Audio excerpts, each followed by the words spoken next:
We'll be live. We'll be live. We'll be live. My shoulder's killing me. I don't know what. I just felt this. What shooting happened pain. to your shoulder? I don't know. I just felt it. I don't know. I Oh, just felt okay. it. Are you, is my audio all right? Because I can see my Yeah. light flashing. Are It's you fine. not hearing any? No, it's fine. Oh, now you're muted. Now you muted yourself. Yeah. What are we going to talk about? Well, I have some Patreon questions that we could go through, but before that, I want to let you know that on I watch a lot of content in Persian, and Andrew Tate came along. Right, I was watching an Iranian mullah. Okay, and I don't know if I can show it because it's against YouTube community standards. It's against TOS. Okay, but this mullah on YouTube was just declared a threat to another person who's insulting Islam, and he cited Andrew Tate as a reason. He said, like, look, the reason why Islam is as strong as it is like, as Andrew Tate says, is because we don't back down. People are scared to make threats against Islam because we, unlike Christians, we take action, right? So just like Andrew Tate says that, if this other guy is insulting Islam, you guys should go and do something to him. And I can't say what, I don't know, because I'm scared of like violating YouTube's TOS. But he basically called upon other Muslims, both Shia and Sunni. He said, this is a moment for Shia-Sunni unity. Okay? And he called upon them to go find him in Spain and delete the guy. Again, YouTube, I'm not advocating for any of these things, but he used Andrew Tate as an example for why this is a good thing to do. So I have to figure out how to make this into a video to show people how dangerous what Andrew Tate is saying is. So. I don't know if it's dangerous. I mean, I was watching AP earlier today, and he was saying, no, this is it's a good thing for everyone else. Like, I mean, we want these guys to be the poster boys for Islam. I know Andrew Tate is just going to fizzle out. He's just not going to preach Islam anymore. Like, just slowly going to. I don't know if it's true or not, but it actually makes sense. Someone was saying that he was quoting Andrew Tate, that Andrew Tate is Christian when he's in Romania. He's a Muslim when he's in Dubai. And it kind of makes sense because he lives in Dubai these days. And yeah, it's probably better to increase your fan base by just becoming a lipstick Muslim, for that matter. But I've actually got something on Andrew Tate as well, but not as much on Andrew Tate, but on this other woman called Sameera Khan, who I try to ignore, but she's just getting, like, these people are so stupid that you even struggle. How are you going to formulate an argument in a language that these idiots might understand? I mean, that's how stupid these people are. They are walking contradiction. They just, every word they utter and every belief they profess is a contradiction within itself. And so I've got some tweets that I want to share of this woman. So I think we could probably talk about that as well at some point. So yeah. Oh, you have a friend. Yeah, you have a friend. I do? Yeah, Where? you have a friend. You have a friend. This friend is saying seems only two idiots. I know Armin is one. Who's the other one? She's a friend. She's joking. Yeah, she's joking. I know. Yeah. Do you want to start with the thing that you wanted to show before? Because I do want to go to Patreon questions, but you had something specific that you wanted to bring up. What did I have? Before. Oh yeah. Okay. How about before this issue dies out, we know that according to Muslim logic, according to the logic of some of these people, such as this guy who popularized it. By the way, it might be new to you, but it's not new to.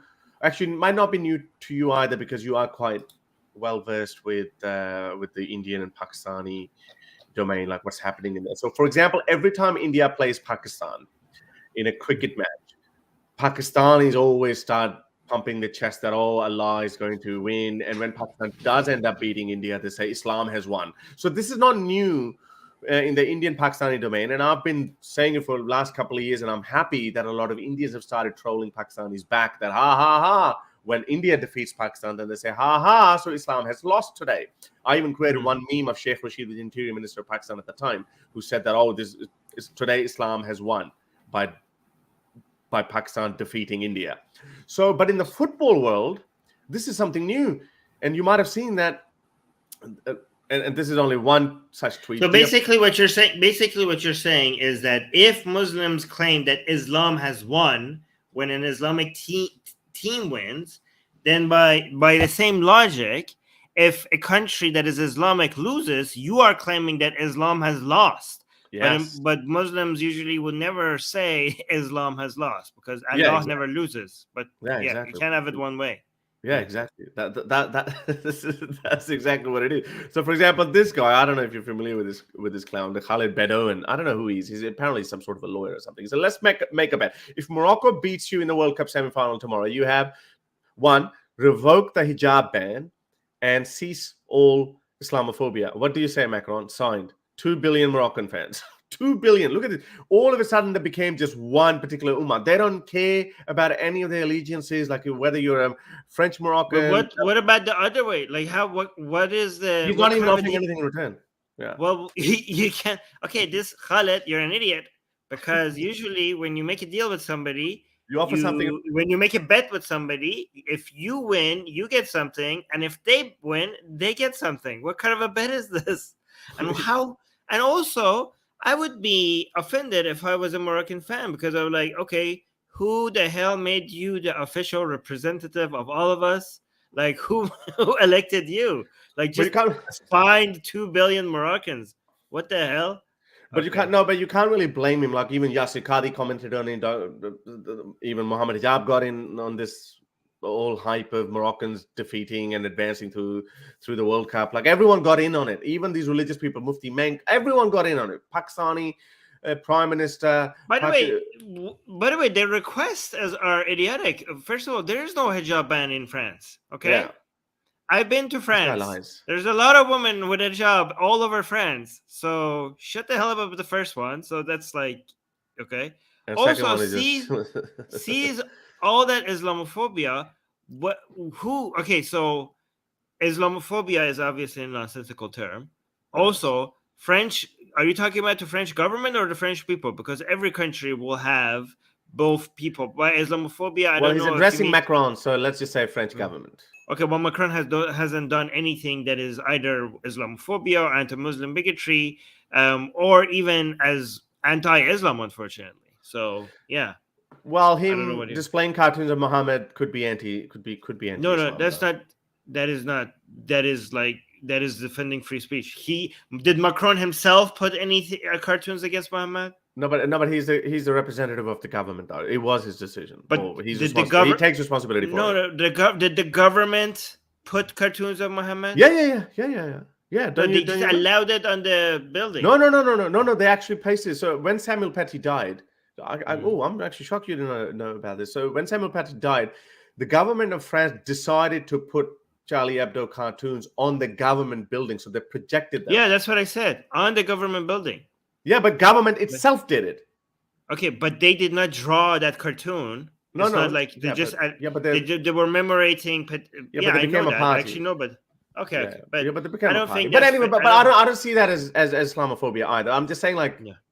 There's no such thing as Islamophobia. No, because you nitpick, so I was just nitpicking. But I don't care. Fine. No, but yeah. So he makes this offer, yeah, and everyone was in on it. Everyone's like celebrating Morocco's defeat, and then obviously, as most of us, we knew that a time will come when Morocco is not going to win.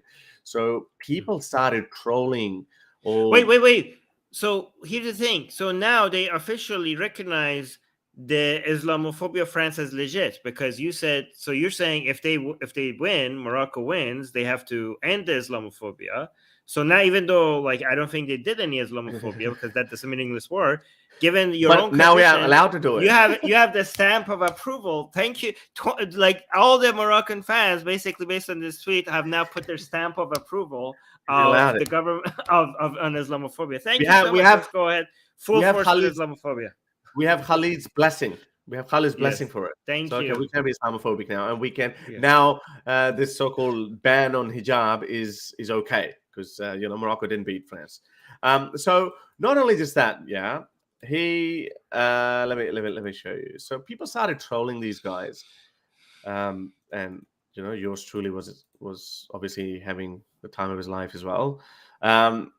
Look at this. Look at some of these comments. Hello, may Allah destroy France. Now, of course, this is just random screenshots, but thousands of likes for these kind of things. And now I'm trolling. Look, surely Allah must not exist. I mean, it came down to the entire Muslim Ummah versus this man.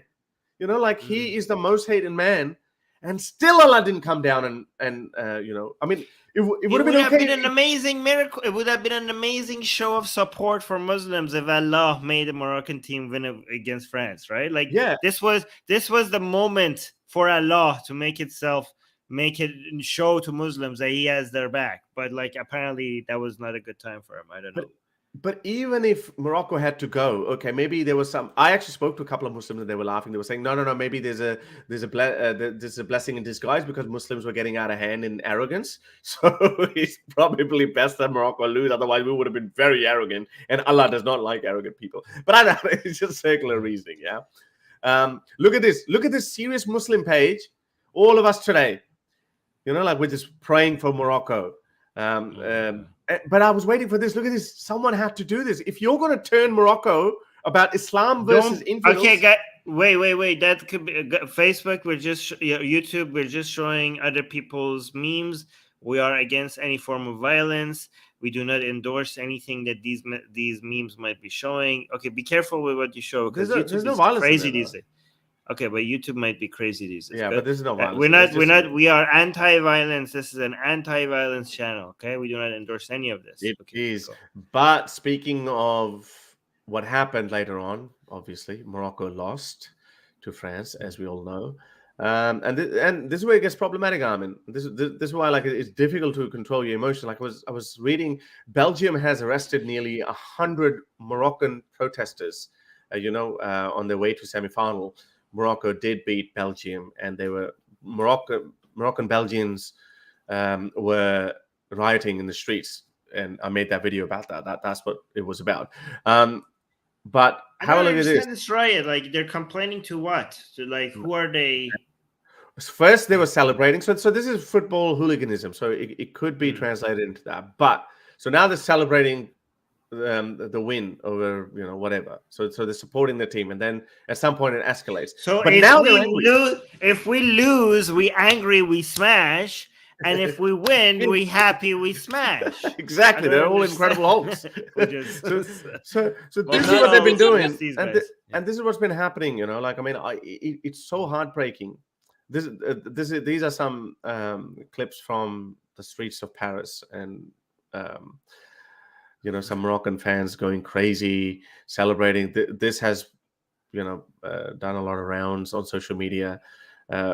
Some 10,000 riot police were brought into Paris to control these people who were doing all of this and going absolutely berserk. I mean, it looks like a war zone.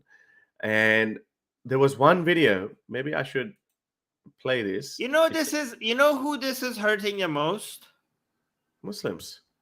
Yeah, the Moroccans and other Muslims who are not in the streets, right? Yeah. Like this, these Moroccans and these Muslims are doing a major disservice to civilized Moroccans and Muslims in Europe, who are now have to unfortunately deal with the backlash and discrimination, and of Europe.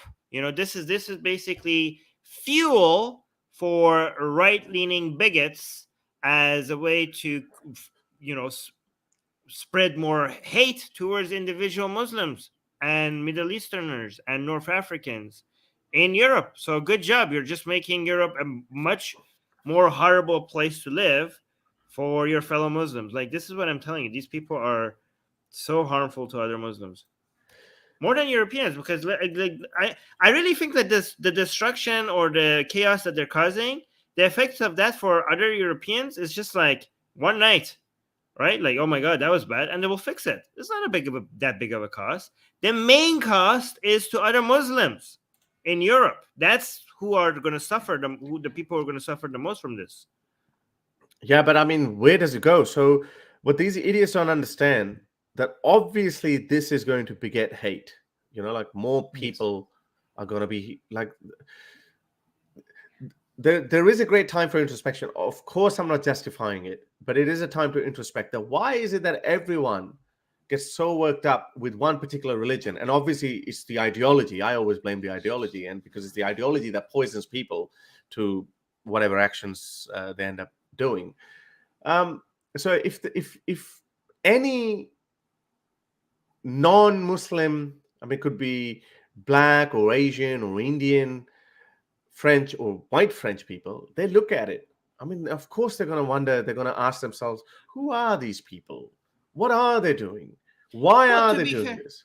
To be fair, I don't think they're doing this because of Islam. I mean, in Vancouver, when Vancouver's team lost to Boston team, Vancouver, like, I don't know if you remember the Vancouver's hockey It riots. happens in England all the time. Yeah, They were like the entire, like, it was horrible. Like, we had lootings and destruction, and I don't think it was because of any religion. So I don't think this is specific to No, Muslims. this is why I mentioned initially that this is football hooliganism. Yeah, but this has been fueled. It has been turned into Muslim versus Kafir. Yeah, it has but it has been turned into it, right? Like this is why, like, my preamble contained like how the Prime Minister of Pakistan, Imran Khan, Yasir Qadhi, everyone, Muhammad Ijaz, everyone, Mufti Meng, everyone was like cheering for Morocco, even though they have no relationship with Morocco, and they're cheering for it because it's a Muslim ummah. So they have turned this into Muslim versus Kafir kind of thing. So right. So you're saying that this is just normal football. Well, it shouldn't be normal, but it is normal football hooliganism, right? But it's interesting because usually the tribe that people recognize when they go out and cheer for their team is nationalism, right? Like, it's like my country's team, right? Yeah. But it's interesting how powerful the Islam tribe is, because even if it's not your country, you celebrate countries that are Islamic. Like, we don't see British or Italian football fans celebrating France's win because, like, oh, we're Christian, they're Christians as well, so yay, Christian country. We don't see that, right? But we see that with us. But again, a Muslim watching this might be like, oh, well, that's a good thing. This shows that we have strength. That this shows that the unity between Muslims goes cross borders. Like, you guys have your national tribes, but we go across borders and we have each other backs even if we're not from the same country. But so this is not something. So then they're going to have to convince that this is a good thing, because when it's that unity is being used to damage or harm other people or other groups of people. So that's the crux of the argument, that their behavior is making people nervous or cautious of their behavior. So they're worried about it, that hang on a second. And hence, again, I go back to what I was saying, that this is the reason why people look at Muslims and Islam suspiciously. And they say, well, multiculturalism has worked in most cases, but there's one particular case it just is not working. So that's the argument. To be fair, though, data shows that it is working. Like, multiculturalism in Europe, like, these are few examples far in between that you have to show that, okay, maybe it's not working, right? But again, because because people see this more than they see data, it will have that effect, okay? But I think it's our job to remind each other that immigration has actually benefited Europe more than the cost. Let me finish the sentence. What I was saying, multiculturalism, some people would say, doesn't work when it comes to Muslims, because we don't have Chinese hooliganism. We don't have India's a pretty well behaved. Like, I mean, I was looking at statistics. Khalid Bedouin actually showed that stat, and then he deleted it, because he actually tried to say Muslims, there are 8% Muslims in France, but they represent something like 30% of inmate population. And then I looked at in the Hindus were underrepresented. And then I looked up in England, Hindus were underrepresented in that as well. And then I looked at in America, they were underrepresented there as well. But in all of those three countries, Muslims are overrepresented. So,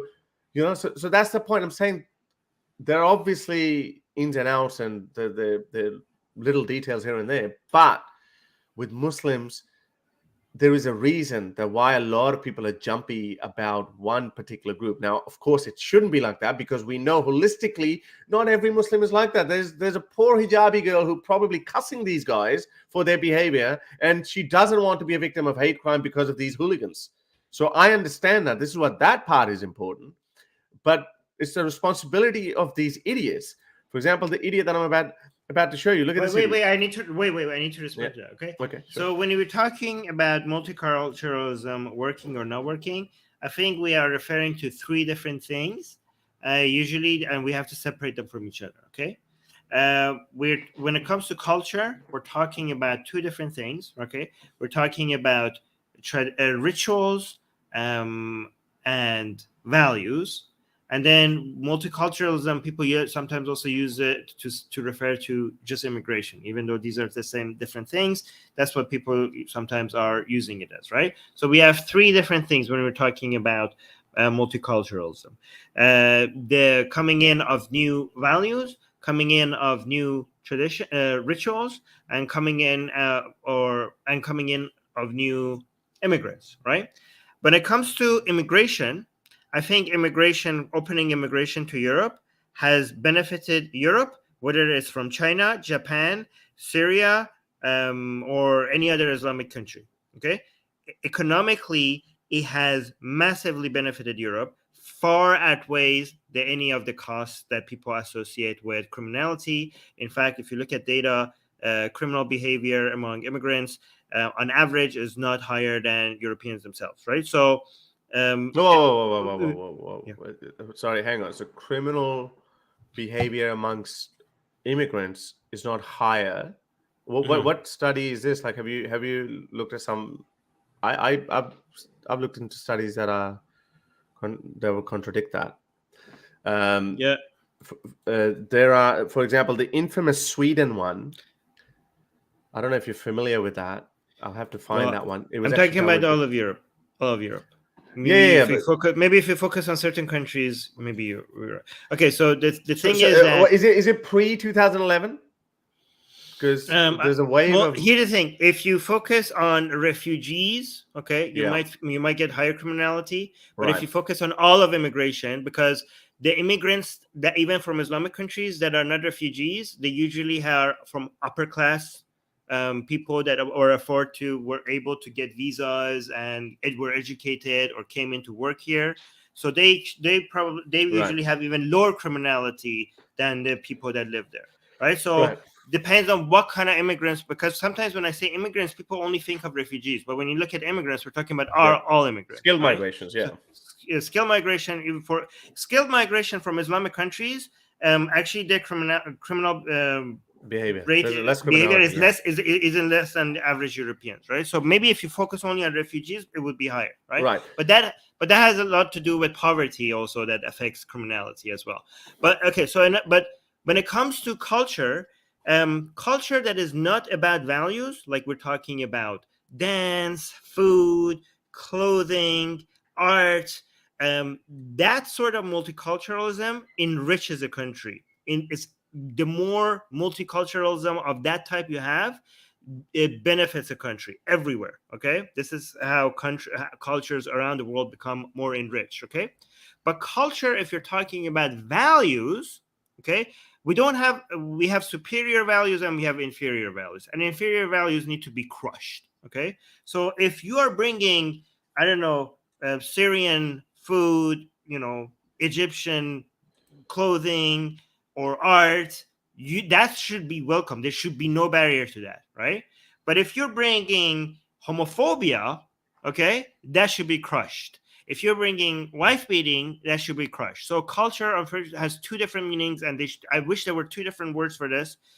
Culture, if it refers to values, then I'm against multiculturalism. But culture, if it is representing art, music, food, and dance, and rituals, then I am for multiculturalism. So don't mix these two things together. Anyways, you wanted to show something?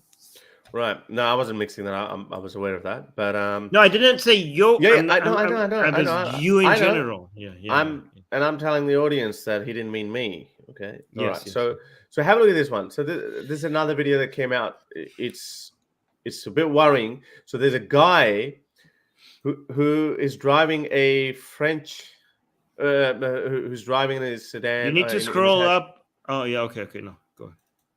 In his hatchback, and he's waving the French flag, and he's swarmed by Moroccan fans. And look, you can see it here, where it just he rips this flag off, and then he just tries to drive off, and then he unfortunately he ends up crushing someone, a 14-year-old boy, as a so now the boy's been taken to hospital. I think he's okay now. But look at this. I mean, these French people can't celebrate victory for their own country. Like, I mean, it's just sad. It's just sad. Again, I understand hooliganism. I understand all of this. But if you're I'll give you an example. So Pakistan has got, like, I think 3 million Afghan refugees or something. A couple of years ago, Pakistan had a match with Afghanistan, and some Afghan crowd beat up Pakistani crowd in the stadium somewhere, and then some Afghans celebrated it by waving Afghan flag on Faisal Mosque, and there was an uproar in Pakistan that kick these people out. They are, they're dogs, whatever they call them, every filthy name under the sun, because they were upset with the Afghans. Like, Afghans and Pakistanis are Muslim brothers, okay? Now, when it comes to again, I'm just saying that this is a normal human behavior, that when you look at it and you're scared to go out, and I'm not even into nationalism, and I don't even care about these things. But I'm saying, if a native person can't go out and celebrate victory for his own country out of fear of getting beaten up by some other people, then this is just sad. It's just going to make other people hate them. So, and then Muslims don't actually have a leg to stand on when they say, well, why does these kind of people, not everyone, of course, these kind of people, why does everyone hate us? So these are the behaviors that Muslims need to introspect. They just don't. What do you think? Yeah, I mean, I just want to make sure that we do not. A lot of people, I don't want to feed into. Again, I know you're not doing that, Harris. Right, but we have That's to why be I want careful. You to correct it. Yeah. Yes. I want you to make it aesthetically better, look better. No, it's not. It's logically better, because these these Muslims that you're seeing in the street, they represent such a small percentage of Muslims in Europe. It's such a small percentage. Like, just add up all the Muslims in Europe, and then add up all the number of Muslims that are in the street and are behaving like this. Okay, and you cannot generalize this. Okay, I do want to condemn this, and I do want to also show that this type of behavior is indicative of something, a trend that needs to be addressed. Okay, so it's not like it's not important, but a very small percentage of a high number of people could do a lot of harm, but it also could be used as general. Like, one thing I'm saying is that these people are going to make life harder for other Muslims in Europe, right? So we should be careful about the narratives that we use, so that we don't do the same thing. I know, I get that, but we don't have to beat around the bush either, because I've been following Muslim media as well. Even TRT, right? So TRT, it's like they've got good English-speaking production going and everything, and even they have been painting Moroccan fans as victims and French authorities as some sort of criminals.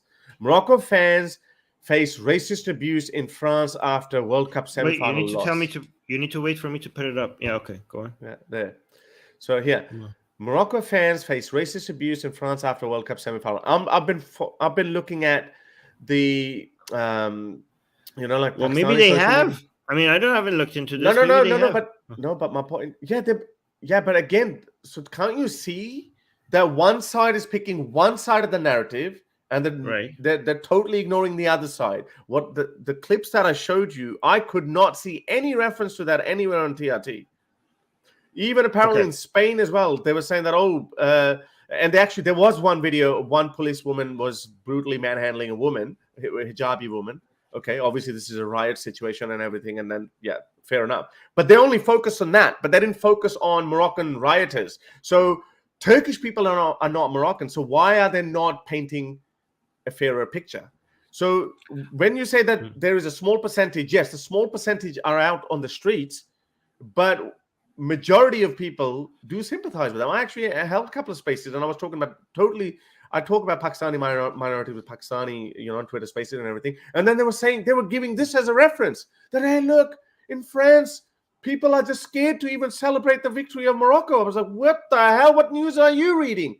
That's exactly the kind of propaganda they're looking into. Yeah. Okay. But are we doing the same thing? Because TRT, for example, is giving one side, I don't know, maybe not the other side. Okay. But do we is it true that their Moroccan fans are being treated with racism? I don't know. Okay, let's go through that. These two things could be happening at the same time, right? Yeah. We could have some Moroccans that are causing chaos and destruction, and we could also have some Moroccan fans that are being treated poorly by the French police. Yeah, because I don't know. I haven't looked into this. No. Okay, so that's where the credibility matters. Yeah. So again, I would trust the credibility of international news agencies rather than TRT now. So if BBC doesn't report this, if France 23 doesn't report it, or DW doesn't report it, I'm probably not going to pay much attention to it. The video that I saw of one Spanish police officer just roughly pushing this woman with a hijab, again, that was a riot situation. When there is a riot situation, then of course the riot police are trying to calm things down. They're trying to keep people away from going to certain areas so things don't escalate.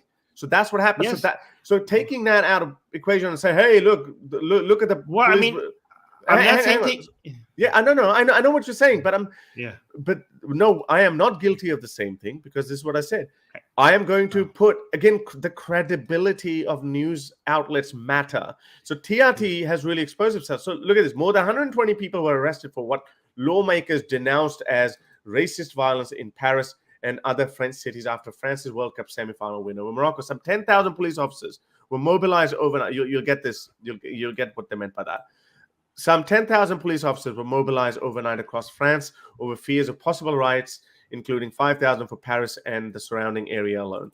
Despite the measures, Moroccan faced this is absolute nonsense. This is not what they got the rioters for, that they would that Moroccans will feel racist violence. There would be a racist violence in general on basis of what's happening, what happened in Belgium and what happened in Portugal, what happened in Spain before this match. So that's what it was. So Moroccan fans faced verbal and physical attacks from some far-right groups as raucous celebrations erupted across the country after France won the game 2-0.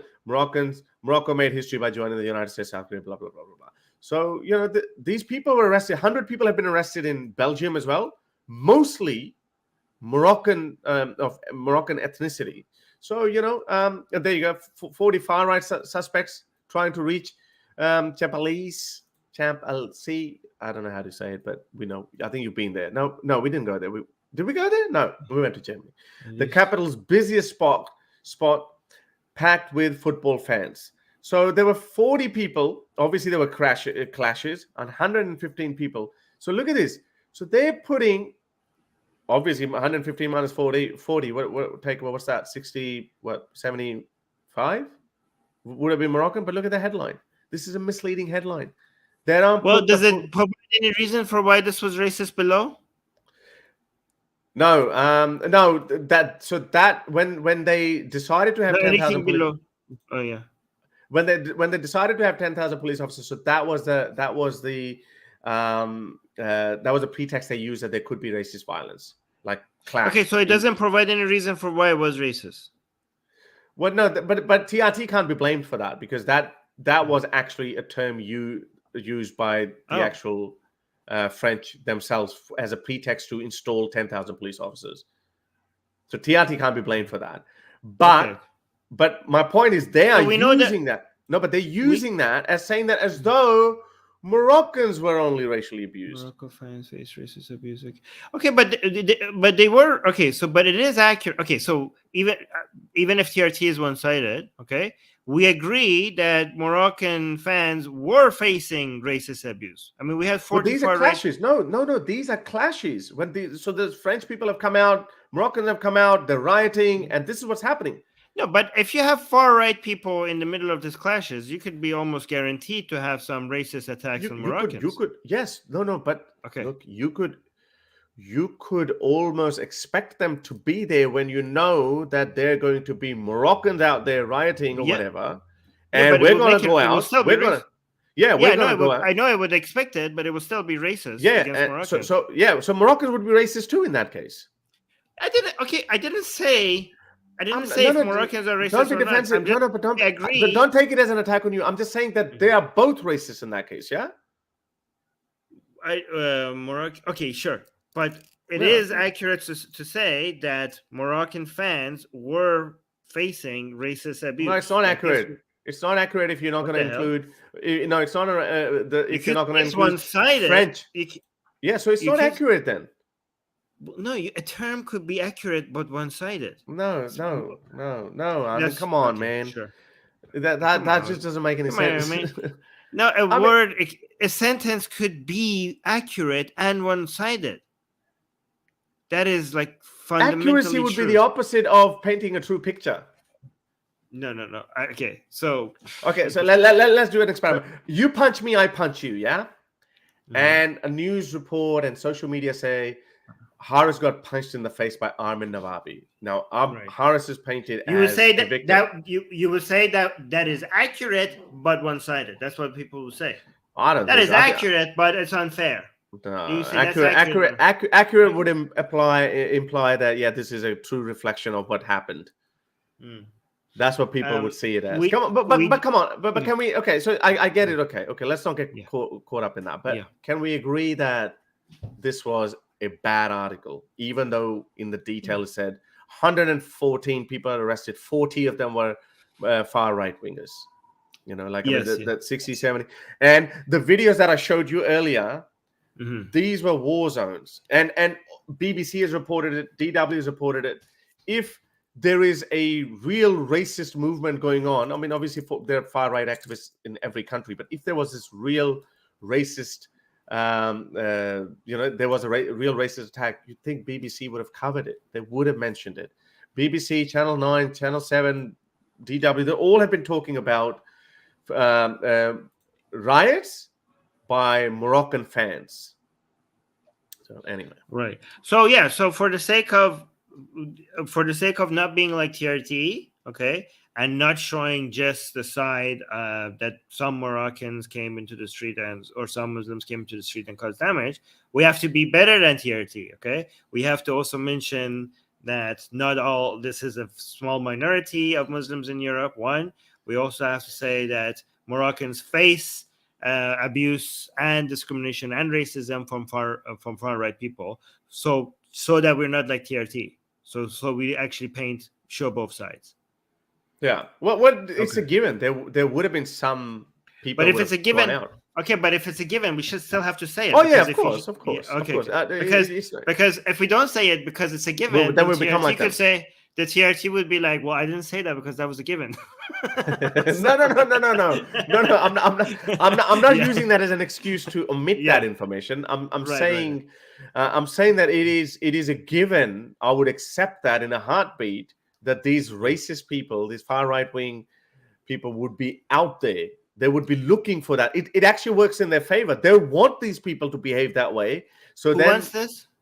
Far right-wing, that they want them to react that way, and they can rally people behind them. And look, this is what Muslims are. That's why there should be no more refugees. There should be no more immigrants as well. That's what. Right. So these people are so stupid. Yeah, so I get that. Right. There's a super chat for you, so it needs to be read. Tribalism has both saved humanity and cursed humankind. Yes, I agree with that. I could talk about this for hours, but in general, Yeah, I I think would we say that, yeah, I mean, I don't think we would even have civilization without tribalism. So you're right. no. Um, yeah, we need a. You can say that about religion as well. I mean, Oh without yeah, religion, we wouldn't I'm a have massive believer in civilization. religion. I mean, As a religion, without religion, we probably might not. I mean, I don't know, but we might have not. We might have not even started a civilization, right? yeah, So, but we have grown out of it. Like maybe we needed it to begin to set things up, and now we have to grow out of these things, right? that's So, exactly what I say. yeah. And yeah, like I mean, for example, these guys who talk about Yuval Noah Harari, they talks about the importance of stories and stories like this protagonist, antagonist, and good and evil. It leaves such a strong imprint on people's mind that okay, they genuinely believe that okay, we are on the good side and they're on the bad side. That propels them to grow and that propels them to achieve amazing things. But yes, the key word is as a society, we have outgrown a lot of previous past hang-ups, and we can do that again with and yeah, I think we no longer need religion. These conservative people would tell you otherwise, but we actually know they tell you that if you no longer have religion, family system is going to fall apart. There's going to be no children. People are making less babies. LGBTQ pronouns. They give you all kind of nonsense. But all of those other challenges that we may face, they can be resolved without going into superstitious bullshit like this one, because at the end of the day, this is what religion brings to you. Again, not all Muslims hashtag, but these are the kind of people who make people behave in a certain manner. Look at Jeder, this. der sich als Muslim bezeichnet, muss die Scharia wollen auf der ganzen Welt. Ich will die Scharia in Deutschland auf jeden Fall. Würdest du die deutsche Verfassung aushebeln, wenn du die Gelegenheit hättest? Auf jeden Fall. Okay, danke. Wie zum Beispiel? Wie könnte man jetzt aus Deutschland einen islamischen Staat machen? Wie zum Beispiel? Okay. Laut dem Yeah. So for people who might be listening to this and not watching it, this is but we also release it as an audio and podcast. Here's the guy. This is a German Muslim saying that we want Sharia in Germany. Yeah, Sharia in Germany. And basically he's asked the question, what should we do when you are in the majority? I mean, to be fair to the guy, okay. If I was a Muslim, I would want the same thing. Like, why wouldn't you? Like, there's got Allah's laws over man laws. Like, why would I want? If I really believe that Allah came with His own set of laws, why would I want any man-made law over the infallible laws of Allah? Exactly. So if you're a German who does not believe in Allah's law or Sharia, then he can stand up and he can say, we need to ship you out. Again, I don't agree with that. You don't agree with that, because we're all immigrants and we believe in multiculturalism and tolerance and harmony, and everyone should come together and work together. But one particular group of people, they are those who are so dogmatic about their religion that they make these claims. That he says that in the video later on. I'll just keep the video playing for people without audio, so those who can see it, they can see it. Otherwise, I'll just read out the subtitles. So this guy says, okay, well, what about homosexuals? He says, yeah, we could throw them off the highest rooftop. Wow. Same thing. He says that. He says that in Germany we can do that. And then he says, what if German people don't want Sharia? He said, well, we have to fight the German people then. So my point is, of course, he's a whack job. This guy is just like, I'm sure the people who are like smashing their heads into a wall right now watching this are Muslims who are living in Europe. They're like, shut up, you're making our lives so miserable. No, like, I mean, we actually don't know. We don't actually know, because I would say you're complicit if you don't overtly condemn these people. Okay, fair enough. You don't. I understand a lot of Muslims get upset and they say, why do I have to come out and condemn it? Okay, I get it. If there's anything that happens, you don't owe everyone because a condemnation that, hey, I come out and publicly condemn this, because you are an individual and you reserve the right to believe in whatever religion you believe in, and as long as you keep it a private matter. But if you're asked about those things, and this, I don't know who I spoke with. I spoke with someone. If you're asked politely, what do you think of this guy? Then don't come around and make excuses for it. What about America has done Iraq? No matter how.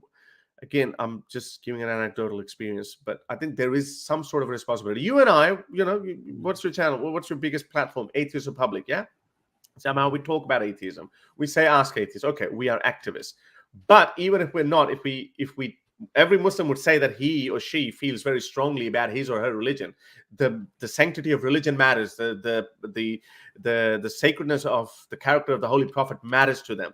But then when some people, and this is us being charitable, some people are taking advantage of your niceness and your absence from the discourse, and they're hijacking your religion, and they're talking crap about your religion, then if you get an opportunity, you should be condemning it. But we don't see that behavior. I understand now why people used to ask after 9/11 that, oh, we don't see a lot of Muslim voices. And I understand what they meant. I do see that. I mean, I don't know if I consume a lot of Muslim media. Right. And they do call out, they do condemn this. No, that's good. So that's great. So those who do, that's great. But you said if they are asked, I think most, okay, but I don't know if you have numbers though. Most of the content creators I watch, Muslim, even though they're not asked, they take a stance against this. That's good. Position, that's right. Good. Yeah. And most Muslims, if you like, for example, if you go to England and talk to Muslims and you talk about this behavior, like one narrative that a lot of Muslims in Europe have is that the laws of the land, we respect the laws of the land. They don't say we were going to bring Sharia. They're like, oh, they might say like, it would be nice if we had Sharia, or if we don't have Sharia, we respect, we're going to try our best to follow the laws of the land. So they don't agree with this, what this guy, this is when you pin them down, that's what they would say. Yeah, no, I agree. No, this is, of course, the most extreme version. I don't think people, but I'm saying when they're asked, people should be condemning that. Fair enough, what you're saying, but there has to be a proper Pew survey. I even wrote about this in my book, and I think I sent you when you interviewed Sam Harris. The Sam Harris used to quote this all the time. Like, let me find. I don't know. Maybe you can find it. That Pew survey. How many people from Muslim countries believe that Sharia should be applied in their own countries, like Pakistan, Afghanistan, or something like that? It's less than 50%. No. Yeah, but this is a 2015 survey, Pew survey I'm talking about. So in Afghanistan, it was like 90%. Okay, let me find it. Yeah. If you what I did with the Friendly Muslim, okay, because these are different countries. Like you could look at Afghanistan, you can see the majority. Oh yeah, so you took out the mean, yeah. So okay. I put all the Islamic countries together and adjusted it based on population. Right. And it's actually less than 50% of Muslims. Okay. Well, that's fine. But again, we're gonna let's just go by this. So this is the one you're talking about, yeah. So Sharia as a revealed, this is a revealed word of God, one or more interpretation of Sharia. There's an interesting one. Favor or oppose making Sharia the law of the land. Okay, so Malaysia is 86%. So obviously these Eastern European countries, or like these Central Asian countries, they're the ones actually they're bringing the percentage down. But look at Malaysia, 86% of Malaysian Muslims believe that. Where is Pakistan and Afghanistan?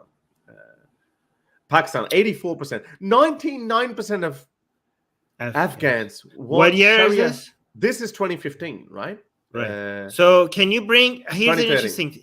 Can you bring up the one that they want more non-Muslims killed?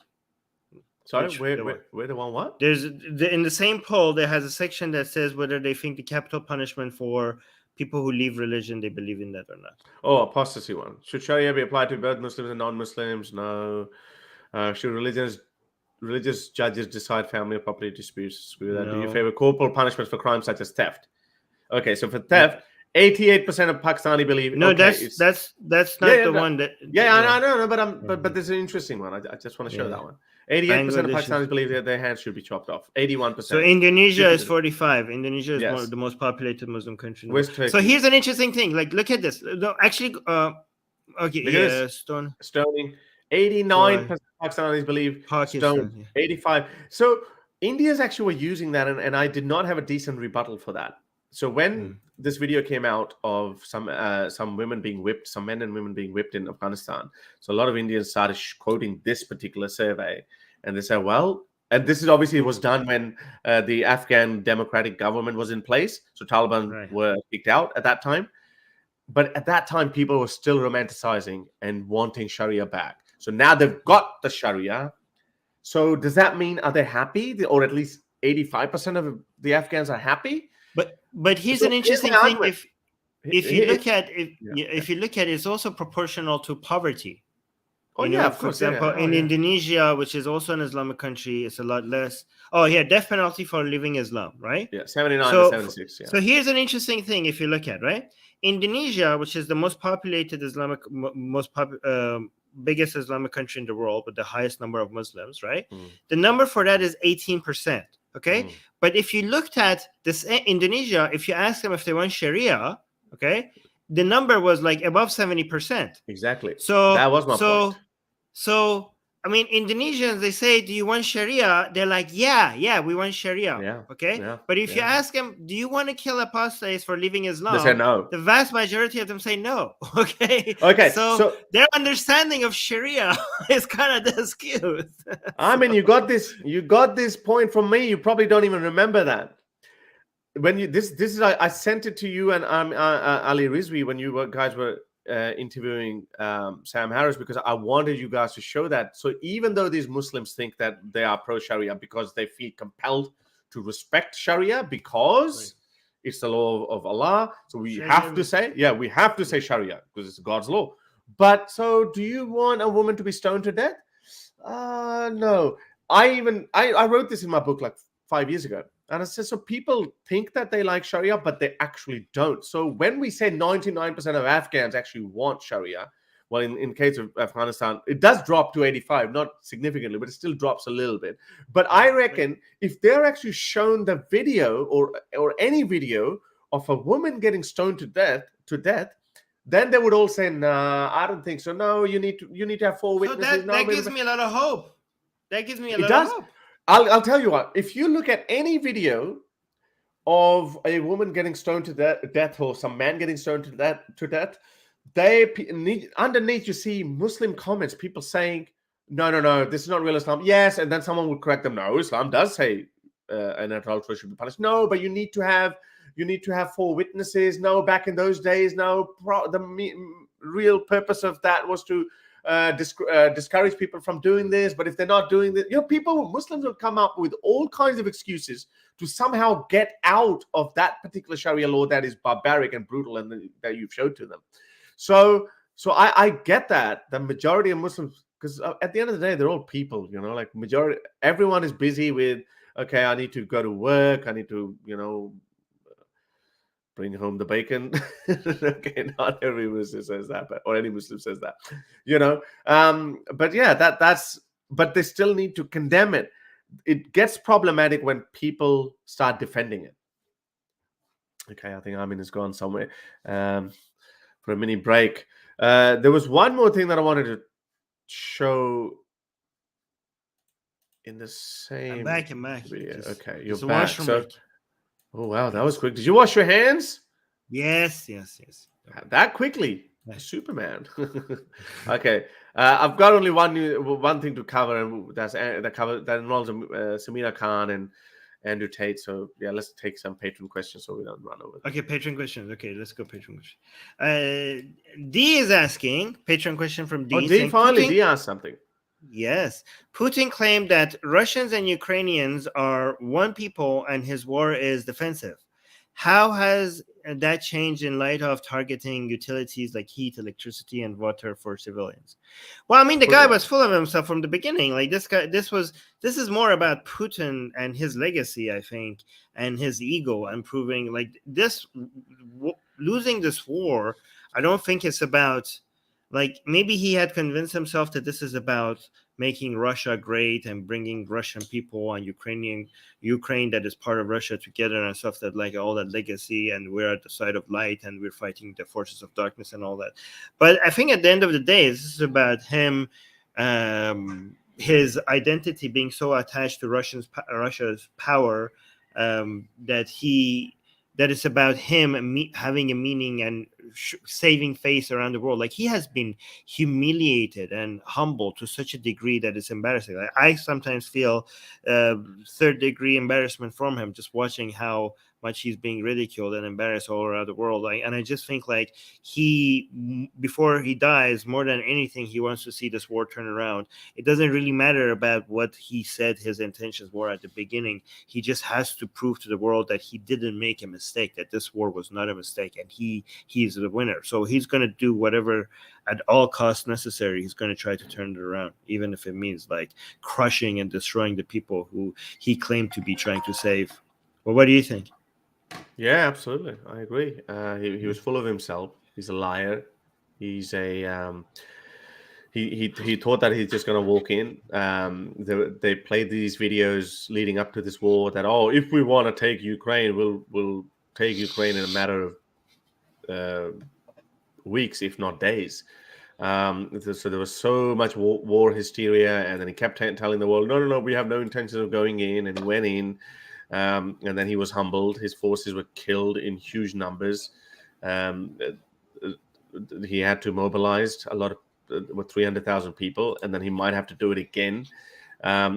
His forces, nothing has improved at the front. It's still going really, really badly for him. He's constantly losing territory. And then in the haste, this is how everything that he did, and this is why, like the West is just too powerful, and too smart as well. He annexed, he did this sham referenda, and then he annexed Donetsk, Luhansk, Zaporizhia, and Kherson region, like this four, which amounts to like nearly 30% of Ukrainian territory. He annexed it with his sham referenda, and then he said that, okay, if anyone attacks, because Ukraine doesn't recognize it, the West doesn't recognize it, if anyone attacks it or tries to take it back, then we reserve the right for a nuclear war. And he kept saying that, but it didn't matter. That didn't stop the Ukrainians, and they kept going, and And Zelensky just said a few days ago that we will take everything. We will go back to what it was in 2014, which means Crimea is also fair game for them to take back. And why would they not take it back? The only fear everyone had was nuclear war. But I think this is why I think Biden used that, and NATO said it, that there will be severe consequences. And then second and third tier generals, American generals, said that, there will be severe consequences. But severe consequences, they didn't mean that, okay, we're also gonna, tit for tat kind of nuclear war. That's just crazy. But it's gonna be now. United States or NATO is involved indirectly. Now, Patriot missiles are going to Ukraine. Putin is really upset about that. Medvedev, ex-president, he said, if you give them, by the way, Patriot's a totally defensive missile system. Yes, it's like if a missile is coming your way, they can shoot it down. I think with a very high degree of precision, success rate. So these and they're saying that, hey, don't even give them defensive capabilities. Well, screw you. They said, well, screw you. We're gonna give it to them. I was listening to I think it was General Douglas. I think it was not Douglas. What's his name? Anyway, Petraeus. I think it was. I was listening to him, and he was saying that these are very heavy. These are very expensive and heavy defensive systems. Like each missile on its own costs about $3 million. And the whole system would probably cost somewhere around, the launches will cost somewhere around $20 million. And then every time you try to shoot down. So the Ukrainians are not going to be using that against those Iranian drones that they have been bombarding the Ukrainian power grids and, the basic infrastructure. Like, it's so pathetic. Putin is running this war on such an old freaking principle that has absolutely zero military advantage. This is the reason why he's losing. They have low precision. America and the West have this obsession with high precision weapons. You know why that is? Is because, if you bomb a village, you kill 10,000 innocent civilians. Yes, you've spread terror in the hearts of civilians, but it's not going to give you any military value because the soldiers who are going to attack you, they're still safe. The soldiers. Well, actually, the strategy is not to cause terror in the civilians.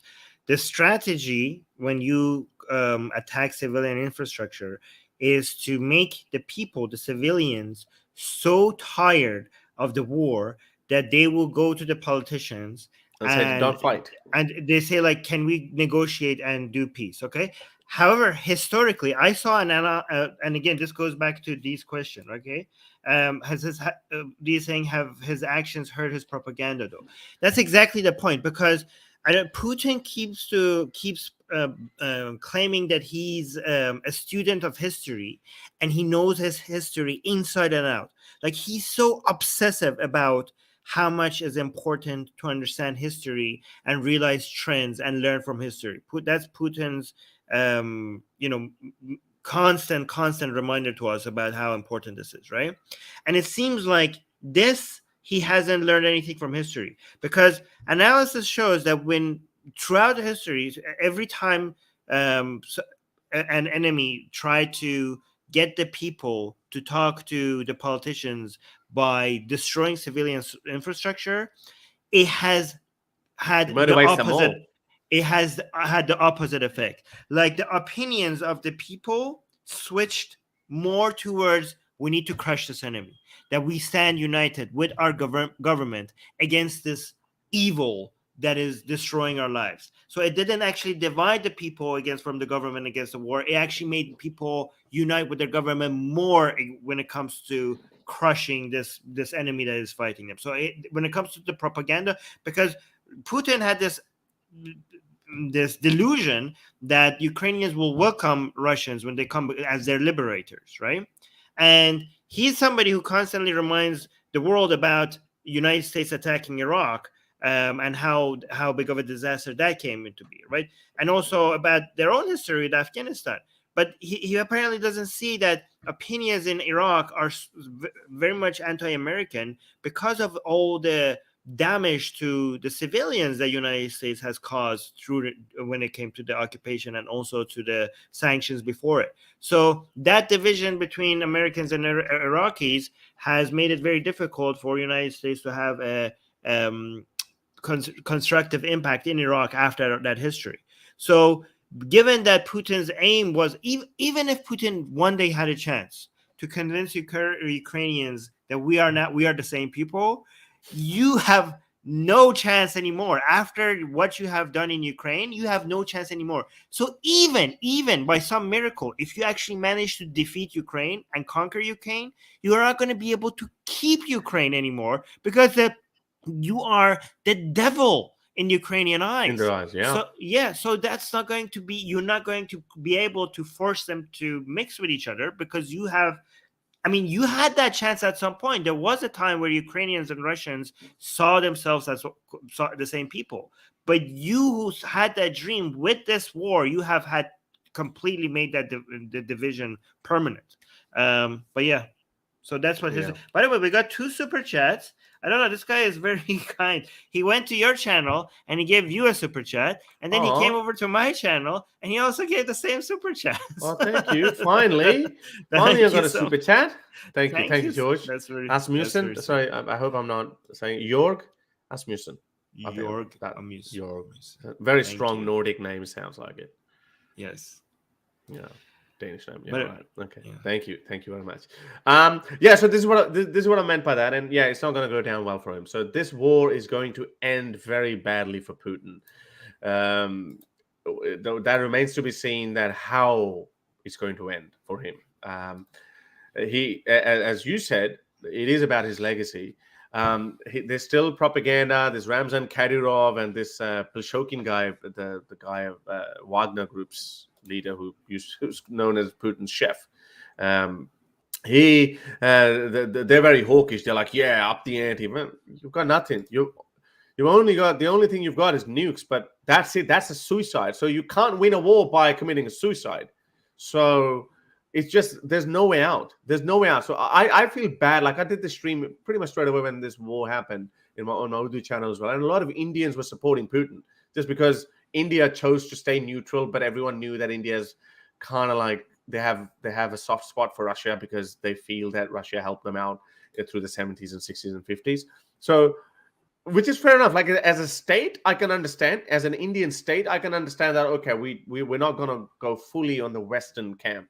But like the ordinary people, they don't understand. They just buy into the propaganda. They're like, "Yeah, is NATO coming? NATO encroaching on the getting closer to the Russian border, and Russia feels, insecure, and that's why they have a right to attack Ukraine and enact." I was like, "You idiots!" Right?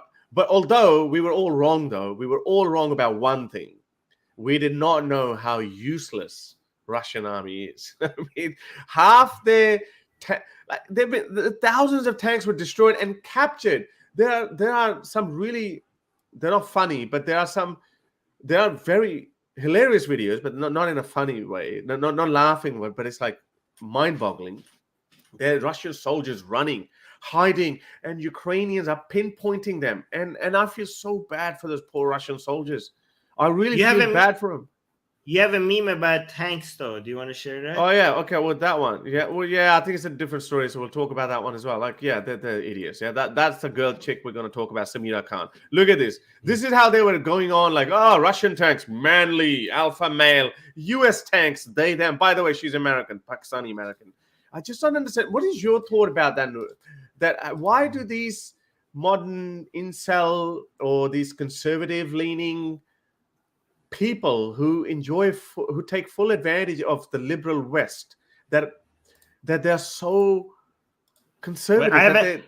What is your theory on that? I can't understand. Like even Andrew Tate, for example. Andrew Tate, like he's all the time he's sucking up to Putin all the time. Like, what is it? What do you think? What do you? What is here's my answer to that. The pink tank with the they them pronouns, and now there were and the trans, they actually managed to defeat it seems like that these values that you guys are making fun of, it seems like they're winning over your right-leaning conservative values. I guess this is why their economies, maybe their tolerant economies, is the reason why they also have bigger economies. Better I don't know, maybe it has something to do with it. It does have a lot to do with this. It has a lot to do with, you know what it does have? It has having compassion for your minorities, or having compassion for other people, or the well-being and human development index of your people. That forces you, that maximizes your true potential. So who is to say that who is the father of computing? He was Alan Turing. Yes. So he was homosexual, and look how they treated them. But he was a genius. He saved Britain from German invasion in a way.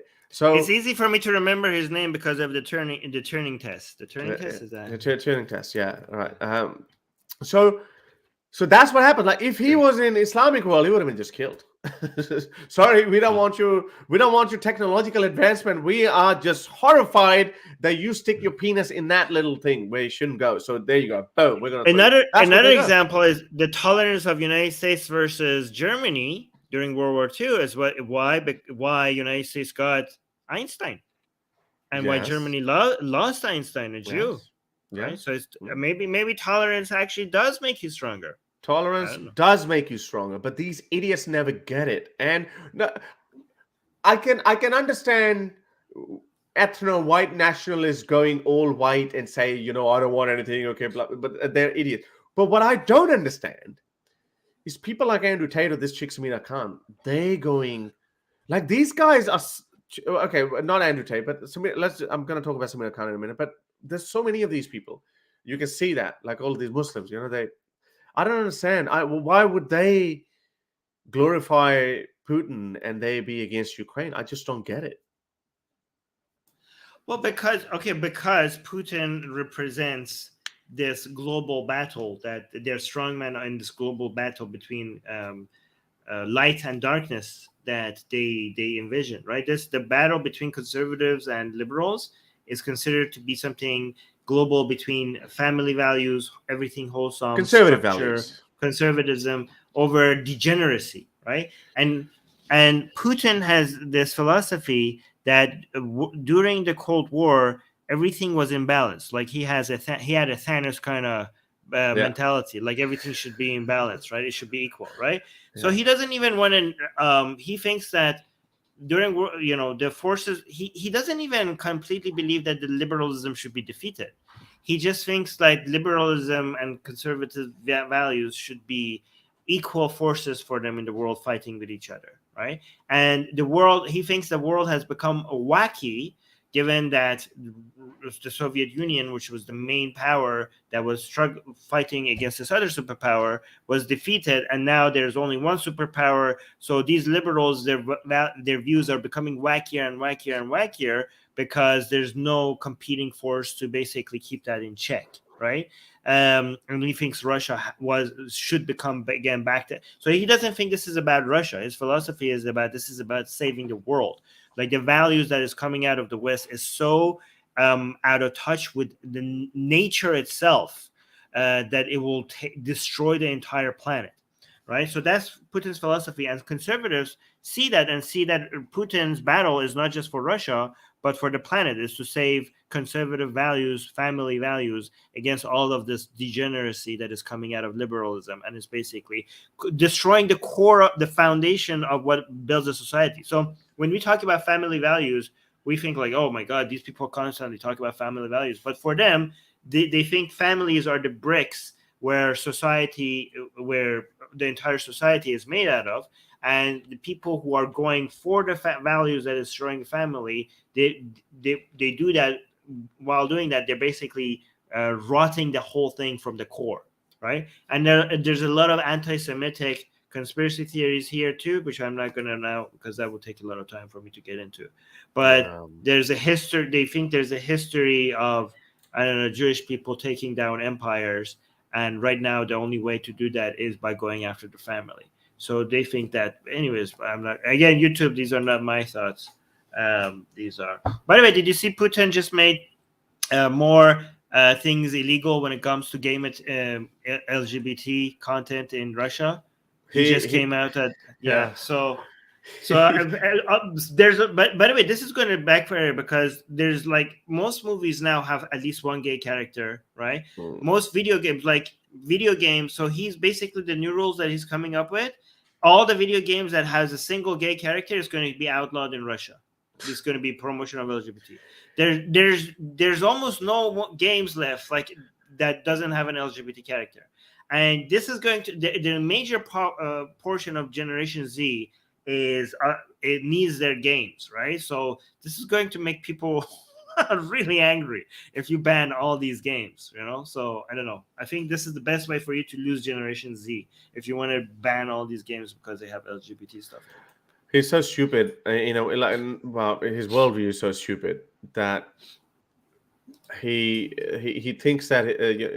By the way, there's a channel called 1420. If you actually, if you guys are interested, it's a very good channel on YouTube, where this Russian guy actually goes to ordinary Russians and actually talks to them, asks them what do they think about the war, etc. So he's very brave.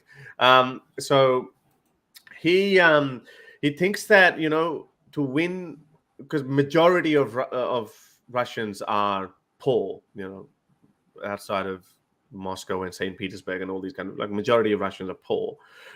So obviously, the poorer you are, the more religious or conservative you tend to be. So he appeals to those people every time something happens. Like, he just recently made another statement about LGBTQ, homophobic statements. It's like, shouldn't you be worried about what's happening in Ukraine? Shouldn't you be worried about, like, you're losing the war? But he thinks that, okay, it's the same battle for them. Yeah. It's that, yeah. So, and this people, let's just, that's so weird. That's so weird. That's actually a very good point, Harris, because a lot of people don't understand that being anti-LGBT and fighting Ukraine, based on Putin's philosophy, these are part of the same fight.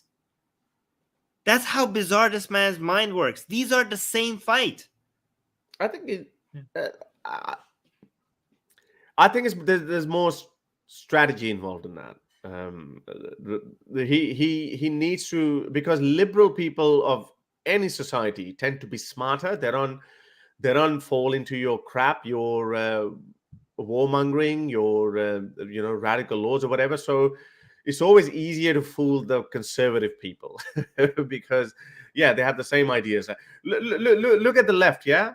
we are always fighting amongst ourselves. Like we've got this radical left woke, and then like we've got classical liberals. There's all kind, but conservative people like this woman that I showed you, this Barbie doll with this lipstick Muslim. She loves Russia because Putin is anti-woke and anti-LGBTQ. I mean, that alone is reason enough for these people to love him, to admire him. So anyway, I'll talk about it in detail, I think, once we're done. Yeah. Okay. Okay, let's go to this one. With our second question, Patreon question. What are your thoughts on Tunisians boycotting the ballot on Saturday? Reports said that less than 9% showed up. Is democracy dead in Tunisia? 9%. That's horrible. Wow. You want to actually? This is the last remaining hope for the Arab Spring for a lot of people. Yeah. So Tunisia votes, but elections are already labeled a sham. In the run-up to Saturday's elections, the atmosphere on the streets of the Tunisian capital, Tunis, was anything but hopeful.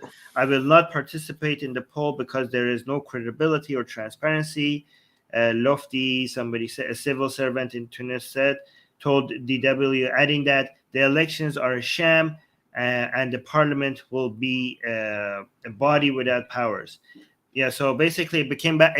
Tunisia apparently is going back to dictatorship after being the only country for the Arab Spring that we had hope for.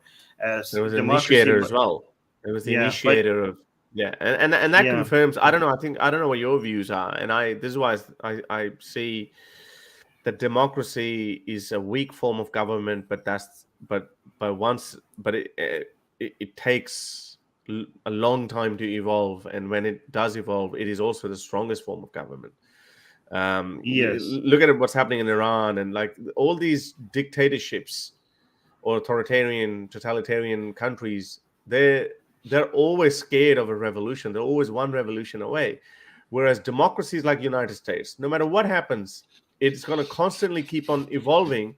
And the reason for that is there's no dictator there. I mean, Obama, no matter what happens, he cannot come back for the third term. He just can't. So there's going to be new blood. There's going to be new idea. There's going to be a new person. No matter how much you hate someone's face or someone's guts for being your president, you can just wait for him to be voted out, and the country keeps on moving forward. So democracies take a long time to evolve, but I don't know. I hope this. I hope it survives. Yeah, I don't know. Well, okay. So I'm going to give you guys some hope. Okay, even though it might be difficult. Okay, I think it's too soon to judge. Okay. And I will give you one example, and I know this is not comforting, but just to show you the potential, okay? And I use this example time and time and again, okay? The French Revolution, a few decades after the French Revolution, if you looked at it and asked people if this revolution was successful, the answer would have been a clear no. All right? After the French Revolution, not even before Napoleon, people were chopping heads like there was no tomorrow. It was the streets were filled with blood. Everywhere, people were being executed. The values and ideals of the French Revolution, which were the Enlightenment values, which was one of it was supposed to be valuing humanity, humanism, valuing human life, free speech, and all of that went out the window completely because people were having their heads chopped off after the revolution because of their opinions, right? All the time. Even the people who were responsible for the revolution, their heads were being constantly chopped off. Okay, it was I think it was a record in history about how many people's heads were being chopped off per day, right? So there was a sea of blood.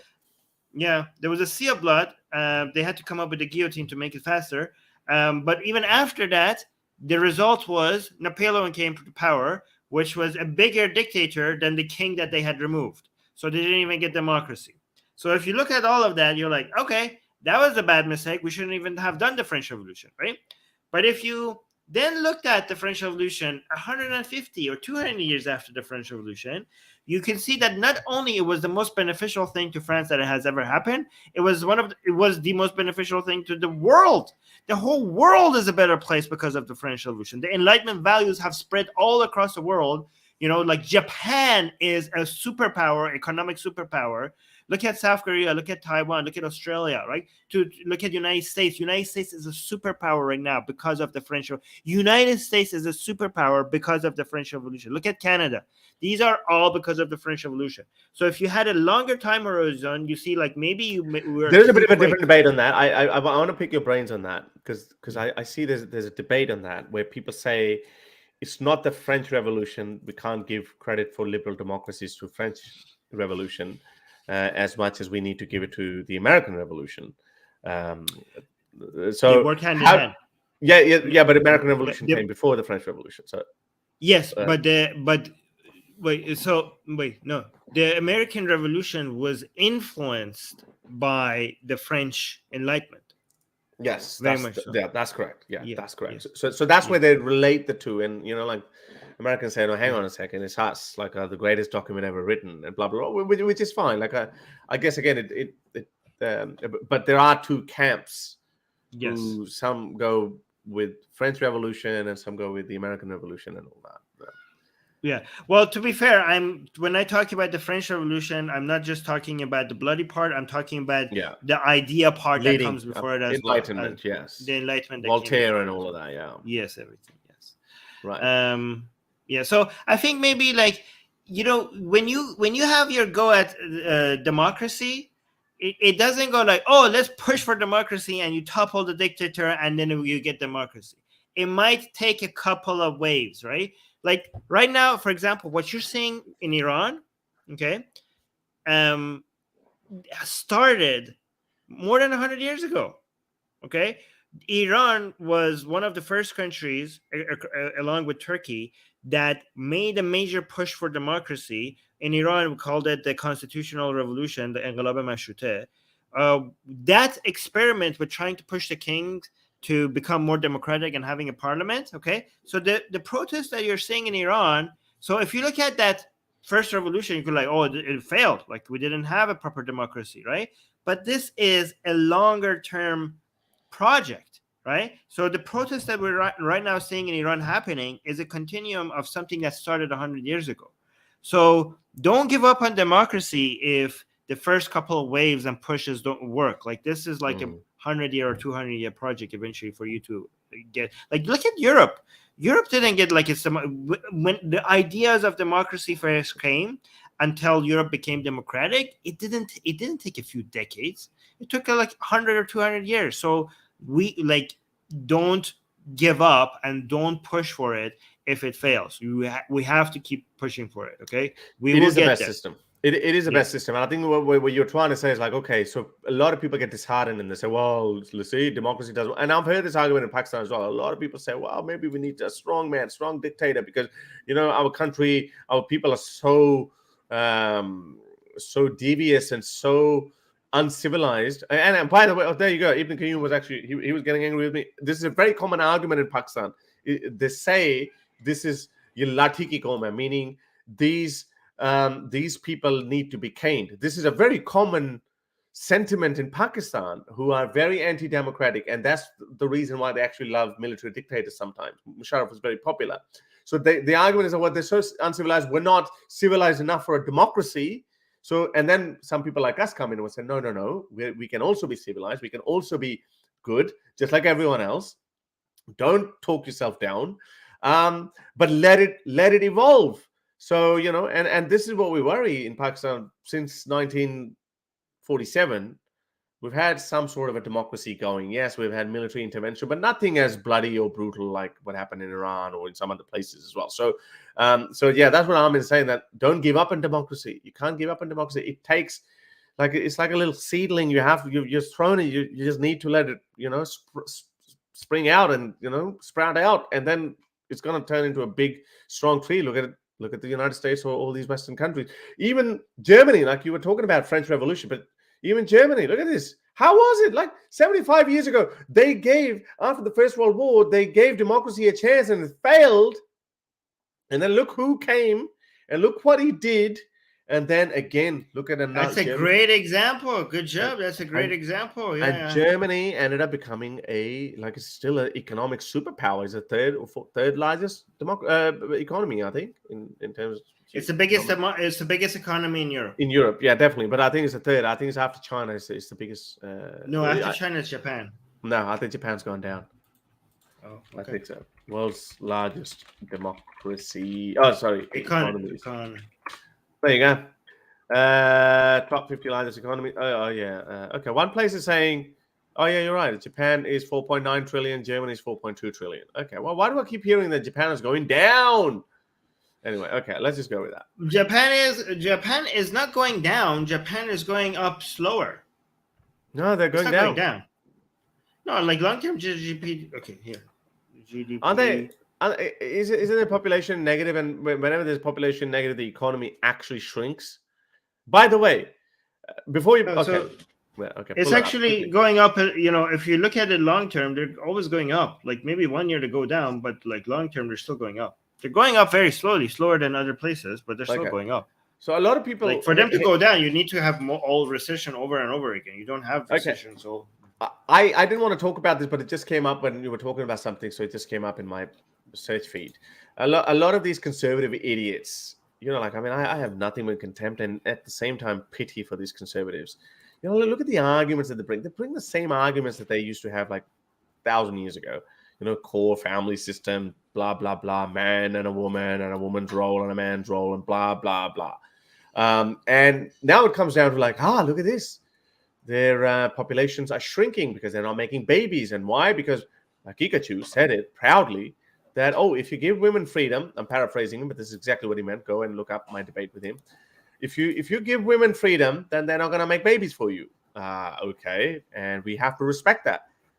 I don't care. We have to respect that. If your solution is that I need to subjugate a woman in order to make babies out of her, like they do it in Islam or Muslim countries, Andrew Tate, I think, just recently said something like, if you don't have 10 babies with 4 different wives, then you are a beta male or something like that.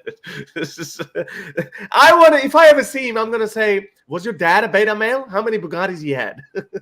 Oh, is your brother a kickboxing champion? Or is he a beta male? His logic is so stupid. Anyway, before I digress. Wait, have you heard of... So Andrew Tate you said Andrew Tate's logic are stupid? Yeah. Okay, wait. So you agree with me then? Because I used to say Andrew Tate is stupid. No, you said Andrew Tate is stupid. I'm saying he's overall he's not a stupid guy. We spoke. His arguments are stupid. Okay. Yeah, his arguments are very stupid. But look, people are a collection of ideas. Yeah, you can be like Elon Musk, for example. Nobody can say he's an idiot. But look, he's just getting petty bogged down with freaking journalists. He's having an argument with, and he's like, I'm going to suspend your account. Like he's acting like a spoiled child. So anyway, we'll talk about that. He's stupid in some ways, and but he's intelligent, he's brilliant in others. So there you go. Okay, so have you heard of this artificial womb thing? No, I like it though. What is it? This is it. This is a solution to world's declining population. You and your missus. I don't think the world. Yeah. Okay. No, I'm just saying again. Like I don't think. This is what I asked that idiot Hikikachu. What's the ideal population? 11 billion, 10 billion, 6 billion, 4 billion. What is it? So that's just a capitalistic argument that our economy, our population needs to keep on growing at a certain rate so we can keep growing our economies. But anyway, but I'm saying these idiots. Well, technically. Okay. Here's the thing. The population not growing after some certain level of economic development is actually a good thing if we open for immigration, right? So it's only population so countries where they economically develop, they're going to have a population problem. Okay, they're not going to have enough kids at some point, and if they didn't have xenophobia, if they open their borders, the fact that they have less children benefits the world, because this is actually a really good transfer of wealth and skills. If these richer countries require immigration from poorer countries, okay, to offset, because these poorer countries, a lot of them have too much population, the richer countries have too little population, and you could fix both of the problem. And at the same time, the people in poorer countries where they are behind when it comes to wealth and education, when they come and migrate to these richer countries, they take a lot of those skill set and a lot of that wealth back to their origin countries, and it helps everybody. Okay, the solution to all of these problems are immigration. So you don't need women in European countries or North American countries to have more babies.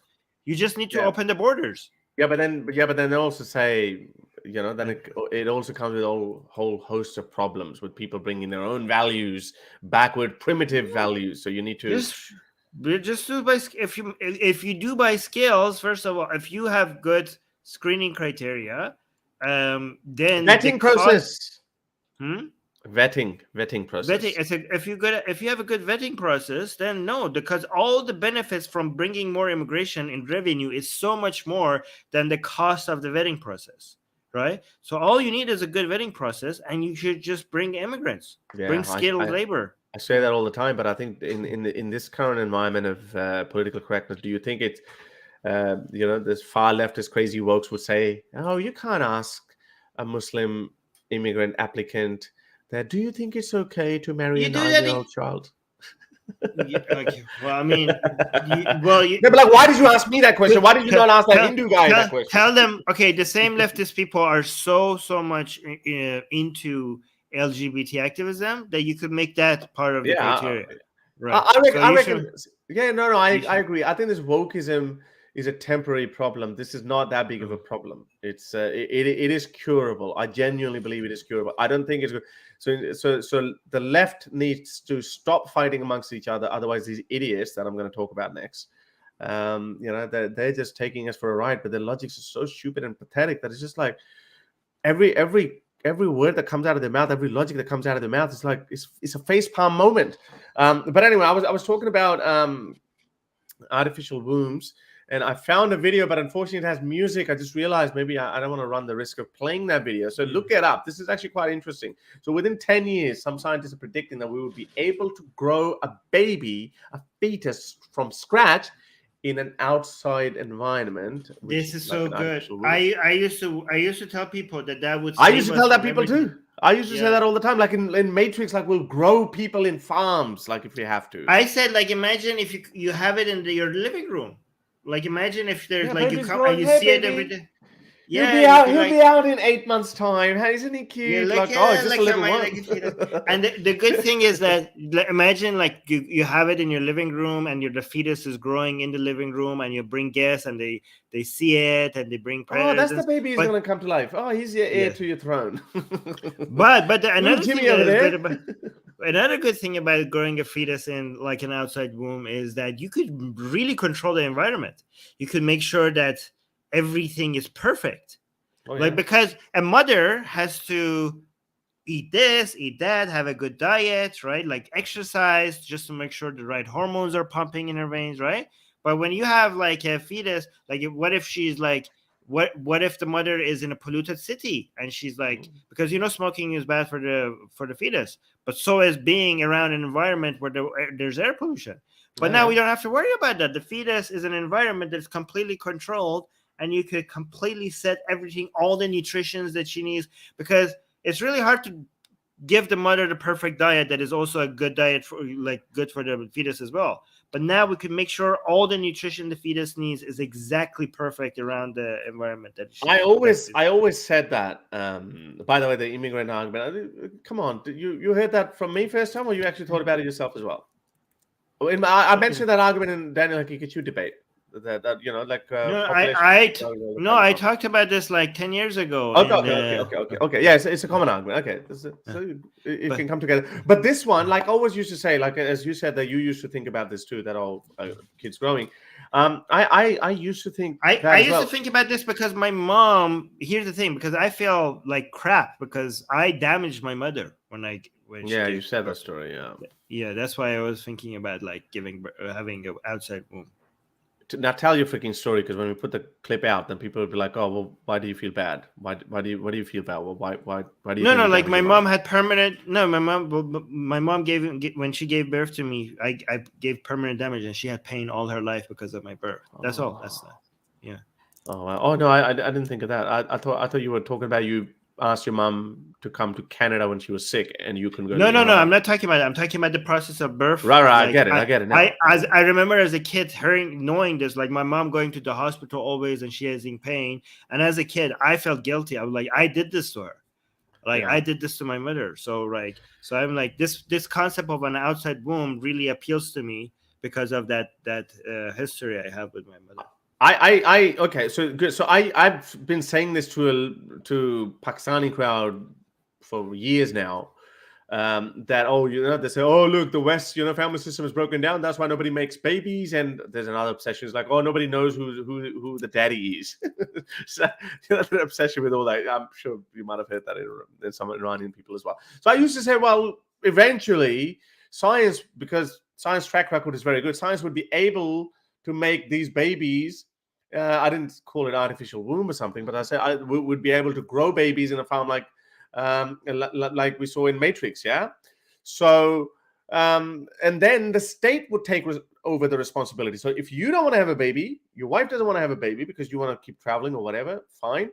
But then the state would be like, okay, so 100,000 people are going to die, so we need to replenish the population. So we're going to grow 100,000 babies this year, and then it would have new challenges.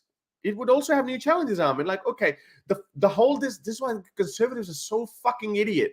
They say that, like that system is going, we need to hold on to it. No, if that goes, something better comes along. So, for example, in this scenario, 100,000 babies grown in these artificial wombs. Oh, but that's horrible. Who's their mom and dad? How are they going to experience mom and dad? Okay, well, we're going to create a generation without mom and dad. And guess what? If we give them all the care that they need, and there might be some experiments along the way as well, like whether do we really, really need personalized mom and dad experience? Maybe we have nurses all the time. No, but we have nurses. I'm just saying, hear me out. What kind of a generation will grow? Whatever you're saying, we do need mom and dad because we're looking at our current precedents. We have no other precedents. We have kids who grow up in orphanages as well. Okay, let's just go with that. Yeah, they were horrible. It's horrible. Yeah. But that has been improving as well. But it's never gotten close to having a mom and dad. I don't think so. I sent you the study by the way that when I sent you the study by the way when we were talking about people growing up in broken houses versus people having. But the same study showed the same thing. Huh? That study showed that new data is coming on with stable dual houses kids. They didn't used to look at it like that. They always had majority of cases of absentee parents. One parent is absent or one parent is abusive or something. So dual parent, yes. So dual houses, so like joint custody, divided custody, people looking at it. In some areas, kids with dual houses scored better than the nuclear family. In some areas, but an average. Read that study. It's not as bad as you think. Like all the prior, it actually details all the literature, and there's an outline in it. It actually details prior studies, and it actually tells you what we have been seeing up until 2000s of what the study mechanism had been. I don't know. Every study I've looked at shows that dual parents. Yeah, read that one. Read that one. That'll change your point. That'll change your view. Because I always believe that would actually make sense, and it's not like I found it after that. I actually did look it up before that as well, and that kind of made. Can you send it to me right now? It's a pretty long study, man. Like, just scroll up a little bit. I just scrolled up. It's not going all the way up for some reason. Okay. All right. Let me. Oh wait, did you send it in the group chat or because I could just read the conclusion part. I don't need to read the entire. Yeah, you can read the conclusion part. Okay. Yeah, but even the conclusion part is just okay. That's pretty long as well. Okay, where is it? Oh no, hang on. Why am I looking? Oh no, I'm not looking at some. I'm looking at someone else's. Okay, did you find it? Oh no, I can't go up. Okay, give me a sec. Yeah, see, I can't go up. I can't go up either. No, give me a sec. It's too long. Anyways, let's do it separately. I don't think. Okay, I don't. Why? I can't go in this one either. Oh no, that's it. Yeah, I can't go in this one. Just find the study. On the other one. I'll find the study. How about we look at the study separately? Look at the study. Yeah, we'll look at the study separately. I really do. I don't think you want to study. You want to run experiments on babies, like have like a farm of babies and grow them with nurses to see how it turns out. I think you It will. would be bizarre to. I don't think like that would work. I mean, think it our would. brain evolutionary, our brains have been probably fit for at least extended families, maybe not nuclear families, but extended families. We'll have, yeah, that's why we'll have full-time cares of carers. There wouldn't be a You need a few individuals as a child to associate with a stable part of your life, not nurses that come in check on you. Life as we know it. Did you send it to me? No, I can't find it. It's we'll talk about it later. I suspect the study is not saying what you're saying it is. That's what I suspect. Oh my god. Secular Jihadists folder. Let me see where it is. Did I send it to you, Armin Navabi? That was 3 weeks ago, yeah, when we spoke about it. Yeah. I don't know why I can't find it there. Anyways, well, let's look at it. No, I have to now screw this. Let's bore these people to death until I with find studies. You guys want to look at studies? We'll look at studies. Yeah, there you go. We'll do Journal of Family Studies. There you go. It is, by the way, there. I'm is online. There you go. Now you want to go through it all together. Children in dual residences. There you go. Define dual residences. Yeah. So one mom's house, dad's house. Okay, here. Okay. This one, okay.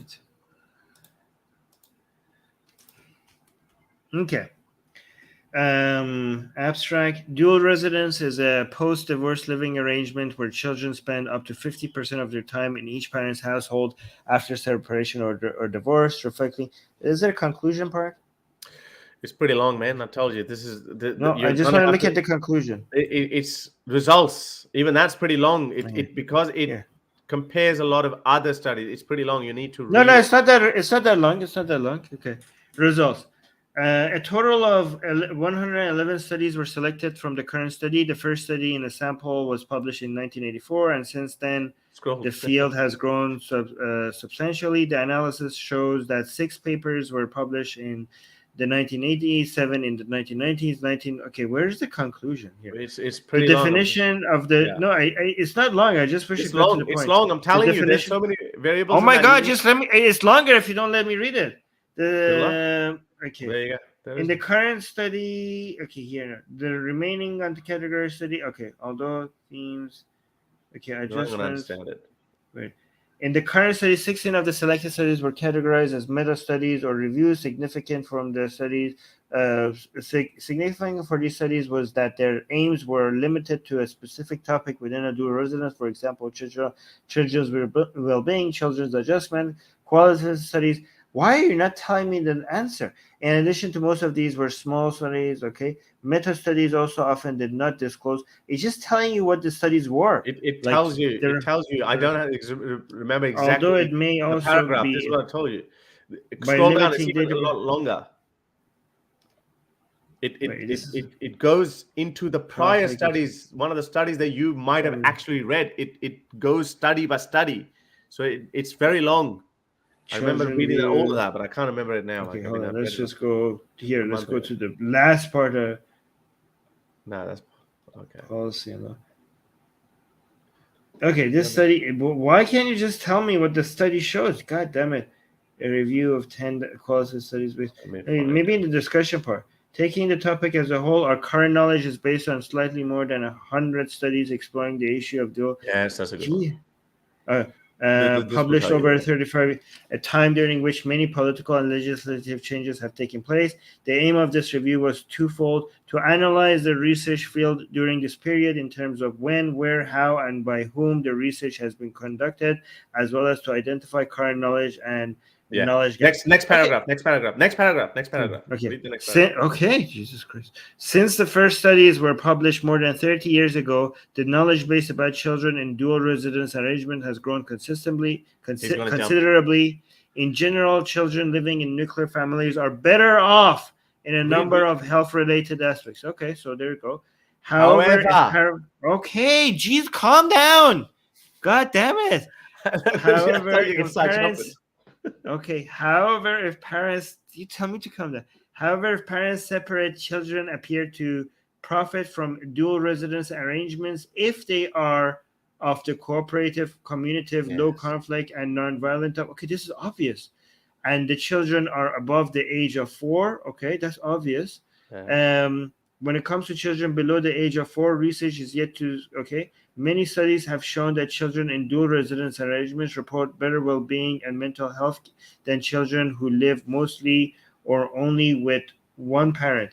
Okay, of course. Many studies have shown that children in dual residence arrangements report better well-being and mental health than children who live mostly or only with one parent. Okay, this is not contradicting what I'm saying. Some qualitative studies. Okay, so far, it's not telling you. Read more. There's more in it. Okay, some qualitative studies suggest that certain core conditions, such as division of responsibility, parents' cooperation, family communication, need to be in place for a beneficial outcome for children, while others argue for similar conditions but do not put it as a prerequisite. Research based on interviews with children are aligned that it is crucial that parents give priority to children's well-being over their own needs and interests, and that parents are able to communicate and exchange information regarding children's daily life. Additional positives are geographic closeness to both homes and inclusions of the children's perspectives in the living arrangement. Do you still want me to read more? Because none of this says what you're saying. No, what? Okay. How? It does say up there. It doesn't say more than that. But Oh it my says God, it's you didn't good. understand. You didn't understand. You didn't understand what it's saying, I think. Okay, it's actually However, telling. if parents separate, I know what you're going to say, but listen to this. Wait, However, what am I going to say? No, what am I going to say? You're going to say that children in nuclear family are better off than single parents, yeah? Or separated parents. Okay, right? what did we read so far? Wait. Okay, read. Yeah, that's what you're going to say, yeah? Well, that was your central premise. That Yes, children in nuclear family are better off than separated families, right? Yes. Yes. And then I told you that those separated studies are actually of single parents and not of No, you didn't talk about what we just read. Yeah, why are you talking about something else? What we just read, just told you. I'm making it. You're not listening. Yeah, because you're asking me a question. I need to speak rather than listen. You asked me what I'm going to say. However, if parents separate, children appear to profit from dual residence arrangement, regardless of definition of the cooperative. So my argument was that children, when they do separate, if they have cooperative dual residency, cooperative parents, it's okay. Then you don't understand what you're reading. Then can I translate it for you? Sure. Okay. It's saying when you have dual residentship, it's better than when you are living mostly with one parent. And it's giving you the conditions to make it better. So you have basically, let me make this simple, okay? You have nuclear family, the best, parents separated, children living with only one parent down here. Okay, maybe if I read more, maybe it will give me something else. I've read okay, more but let me finish a sentence for I got it. Nuclear family, cooperative parents, single parents. Yeah, got it. Yeah, that's what you're saying. No, but let me explain to other people, because just because you got it, that doesn't mean other people got it. You said that. Let me explain to you. Okay, like, but let me other people. Yes, right. Because so far you said that you. No. Right now you got it. Oh my God! You don't let me speak. You don't let me speak. You're accusing me to understand this. Let other people understand what accusation at least I'm making. Let people understand what is the accusation, right? Okay, you go. Okay. So my accusation was that you said that so far what we read, maybe something else will come up that says something else, right? You claim that so far what we have read shows that children living with separated parents could have the same kind of as good as living with nuclear family, that parents are living at the same together. That's what your claim was. I'm like, that's not what this study is saying. This study is saying that even though nuclear family is the best option, we could still get better than when parents are separated and the kid is living only with one parent. you could have dual residentship where the kid goes between the mother and the father, like sometimes living with the mother, sometimes living with the father, and that makes things a bit better. And it also gives you a certain other conditions, a certain other suggestions where how it could make it things better for the child. Not as it doesn't say it goes all the way as being good as a nuclear family. It just tells you that you could make it better. So far, it hasn't told you that it will be as good as a nuclear family. So now, if you understand it, this is different with what you were claiming the study was saying before. So do you want me to read? Maybe you haven't read it all. Okay, that's what I said so far. Yeah, because you said so far it already has said it. Well, no, I didn't say that so far it's already said it. You said no. No, I didn't say you said even what you read. Okay, go back and listen to what you said. Yeah, well, okay, I think I did not say so far. So maybe I agree. Maybe now if you continue reading, maybe it will say that it could be as. I remember what I read. I remember this. Okay, I agree. Maybe if you, I'm trying to find that. If you continue reading, we'll see. I'm trying to find that. Well, the finding from this review points. This is why I said this is not something to be done live. You know, this is not supposed to be done live. This is why I sent it to you 3 weeks ago to read it. I told you that maybe you want to do this next week. Like, you said that there might be something in it which there might it doesn't have what I say that there is. So that's why I said okay. You just said let's do it live then. Because you said that I'm not showing it to you because it doesn't have it. You're not going to read all of it. No, you can't read all of it. That's so stupid. I'm reading the rest of the conclusion. I want to talk about Sameera Khan. Discussion. Okay, so do you want to continue reading it, or do I can't read it all because I know there were studies from they give references to Australian studies, Switzerland studies. There's so much more, and there's certain indicators in which they're better than the nuclear family. Like I can't freaking find that. Maybe I need to look up this nuclear family, but there'll be so many words. I very much doubt that. Okay. Compared to those children. Do you want to not do this live, or do you want to do this live? Make it this. Hang on. Let me see. So you want to do it live, depending on whether or not you find something. No, because now there it is. There's broadcasts of the children living in nuclear families are less prone to illness. Okay, this is good, but occasionally. So you want to do it live if you find if you do find something that compared to those. All right. Well, I'm going to read the rest of it. So far, nearly all empirical studies on dual residence have had cross-sectional sectional design, not allowing for examining potential causal relationships. Studying the relationship between living arrangement and children's well-being is complex task because there might be many unknown factors behind decisions about living arrangements. With longitudinal studies, it would be possible to account for such potential separation. Oh yeah, if you do this longitudinal, that would actually suggest causation, not just correlation. Differences as well as changes over time. More broadly, research is also needed to study potential selection effect. There you go, found it. Come on. All right, let me share my screen now. Let me do that. You know, just fucking saying that you know your shit. So now it's a good idea to check this live. No, because I didn't want to go through it and having to find it. Okay, read. Here we go. Okay. I can't. You'll read it. Give me a second. Okay, so it goes from here. So the outcomes for dual residence children are often compared to those of children living in other post-divorce arrangements, but occasionally also to those living in nuclear families. Okay.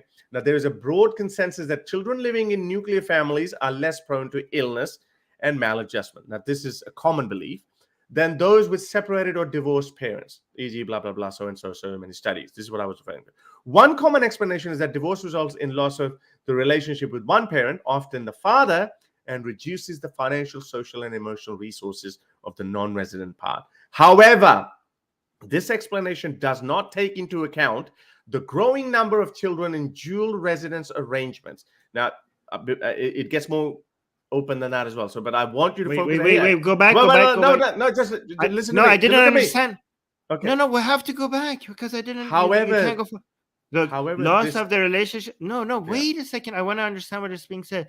Loss of the one parent and reduces the financial, social, and emotional resources on the non-resident parent. Okay, good. So, however, so this is a common explanation. Yeah, we're up to here. Common explanation that nuclear families are better. Blah blah blah. However, this explanation does not take into account the growing number of children in dual residence arrangements. Okay. Now, this is emphasizing here that these conditions is growing, and all these studies, 2010, 2014, 2006, blah blah blah. They had others. Yes. And that was a common play, where both parents continue to share the care of the child, albeit in two separate homes.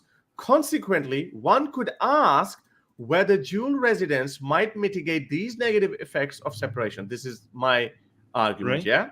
This For actually proves my point. Actually. No, wait a second. It doesn't prove your point yet.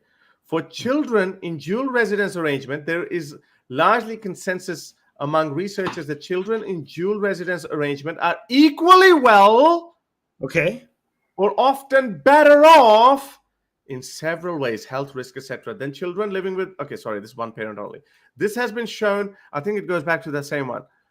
This has been shown in numerous studies from different countries. Blah blah blah blah blah.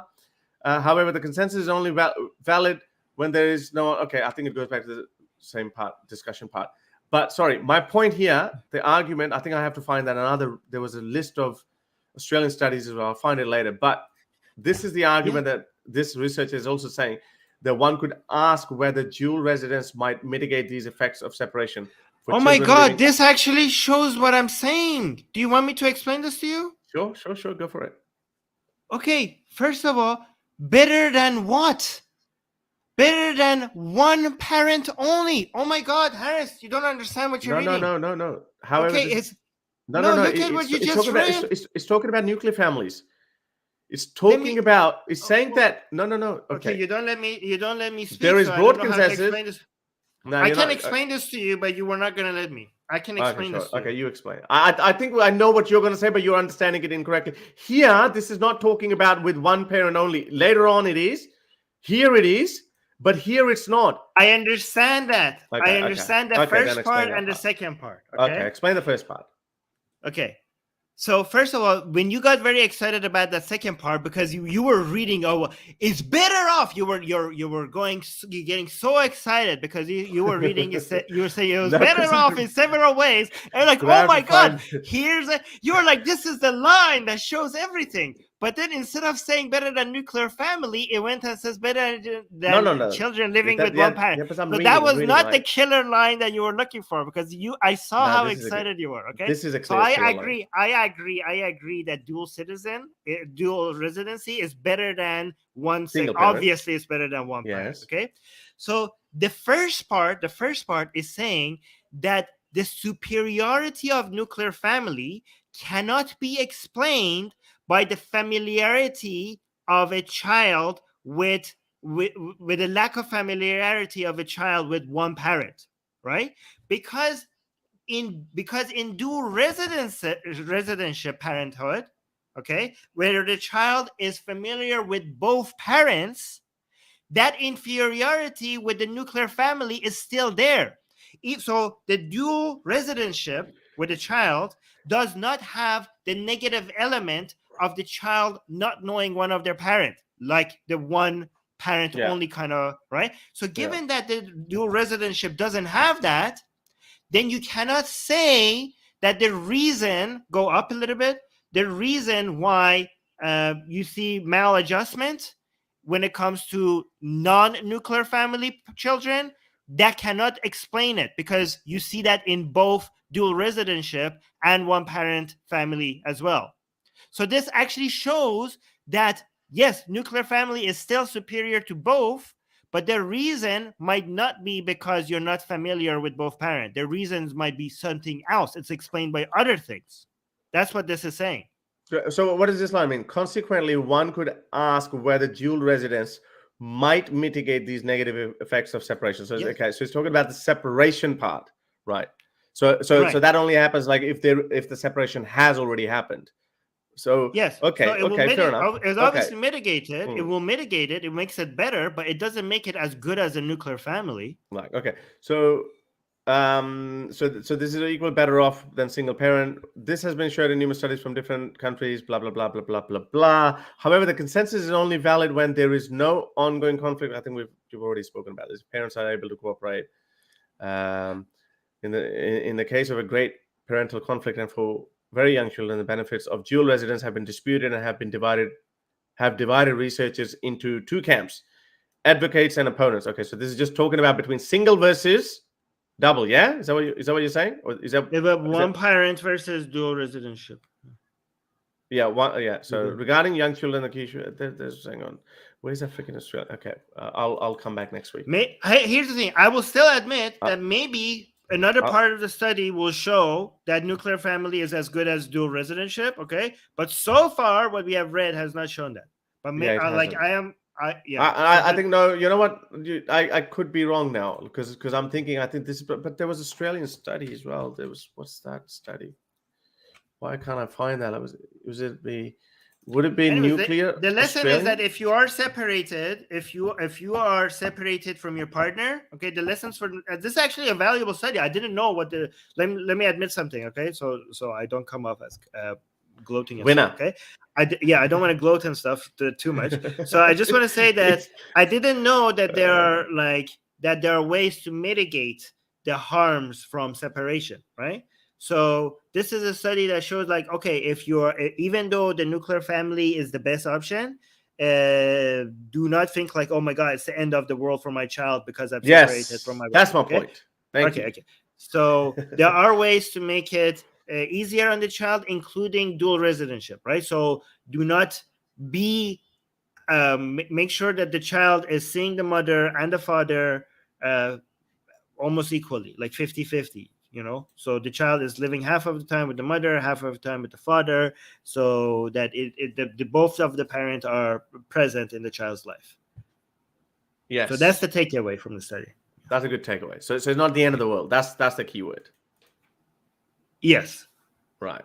So it can be mitigated. The full negative harm could be mitigated. Yes. With separated parents, dual condition or whatever, that'd be all right. Okay. Yes. Be present.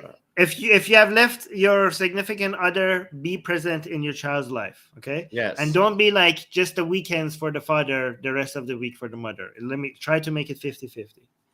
I think 50-50 is not realistic. I think this dual one probably means, a living arrangement, kind of like the weekend one, because, I know it's probably better closer to 50-50, but because if the father is working full time, then he's not going to be able to do 50-50. Well, the mother would be working full time either as well. But that's what division is, right? So that's what parents. Well, I mean, the mother, if you want to be considerate to the father because he has working full time, I'm sure if you're separated, the mother. Well, in that case, but then in that case, mother would be weekend mother.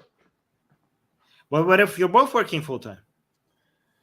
Yeah, well, if you're both working full time, 50-50, make it 50-50. Yeah, they should, yeah. Okay. Okay. All right. So, should we talk about this woman, the one I showed earlier? Yeah. Oh shit! I closed this down. Damn it. Oh yeah. Okay. So this woman is a Pakistani American, former Miss New Jersey, but she simps over these MMA fighters and Andrew Tate now, alpha male. Apparently, she loves alpha males, and very anti-LGBTQ, very anti-woke, and she's posted ridiculous tweets like this. Look at this: Russian tanks versus US tanks, they, them. Always, if you go through a timeline, you would be shocked at the kind of ideas that these people have. But regardless of that,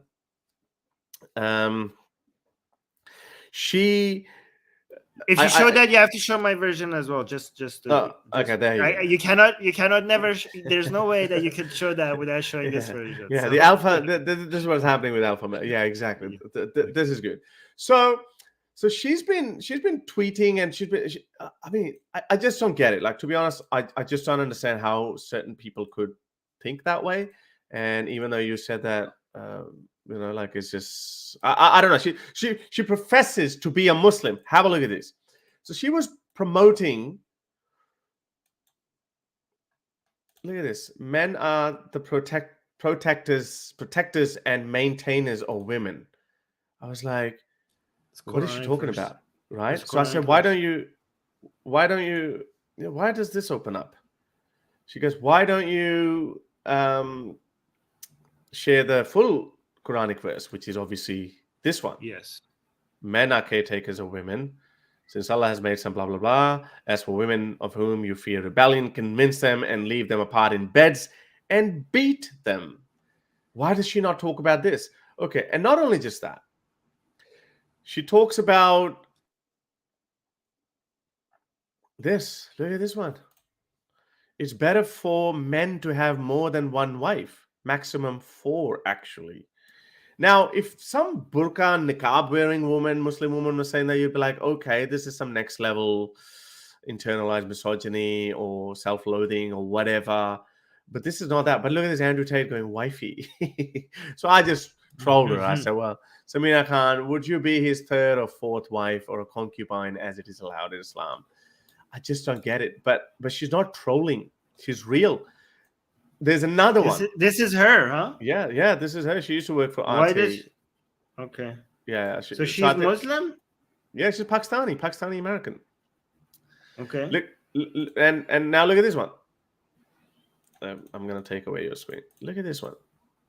She goes, she's virtue signaling here. My father did not allow me to dorm in university. I was resentful at the time, but it only took me a couple of years to fully understand why. Which is this one. Men are the protectors of and maintainers of women, which is also in response to someone. It's like, so she's trying to appear Muslim, but I was like, did your dad stop you? This is obviously very haram, isn't it? Showing off your body, winning beauty pageants. We're not going to be doing that. I mean, this is obviously haram. Was your dad proud of it? Was he sitting in the front row cheering his daughter on?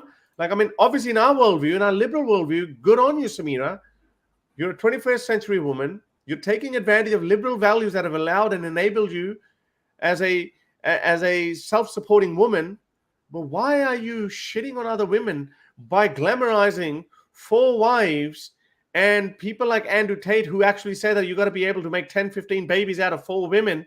And he says that you should go out, cheat on your wives, and then see if she stays with you or not, because she should. And how do you see this woman? I mean, do you want me to do devil's advocate? Should I do devil's advocate? Before we go further, so she's massively very anti-woke or anti-cancellation. She goes, here she's saying, all your memes poking fun at Christian pacifism only apply to Western Christianity. Try insulting, disrespecting Jesus in Russia and see what happens. Now, obviously I said, well, yeah, try. Hang on, let me find that. This is a might makes right attitude. Okay, no, that's good. I want that. You've already won one argument. But look at this. This is what she posts in her Telegram chat. Logan Paul will be sent to Gulag for his grotesque and blasphemous comments on Christianity and Islam. I think this is why I was trying to find what did he say about Islam. I think he just made fun of Jesus. Reddit atheist. Oh yeah, what the hell? Yeah, that was like so I don't know. I don't know. Maybe he said something about Islam too, but I don't know. To be honest, I don't know. Let's just go with this, okay? But my point is, these people, she's cheering Elon Musk on. Andrew Tate is back. Yes, the liberal left is being cancelled, left, right, and center. And she's gloating about it. And these people are like, yeah, free speech. How can they talk about free speech? Okay, woke is bad. They cancel. But and again, this is not just as a joke. If she could, she would. She has admired and she sings songs about Kadyrov, the Chechen leader Kadyrov, and Putin, because I don't know, she loves Putin because he's so anti-LGBTQ. There was a YouTube channel, a far right YouTube channel, Earthling Carl, and I used to listen to his videos, and he said the quiet part out loud as a very right-leaning person. He said, like, us right-leaning people, for us, free speech is a train that we get on to get to our destination. Yeah. And once we get to that destination, we We take it get away. off that train. We get off that train.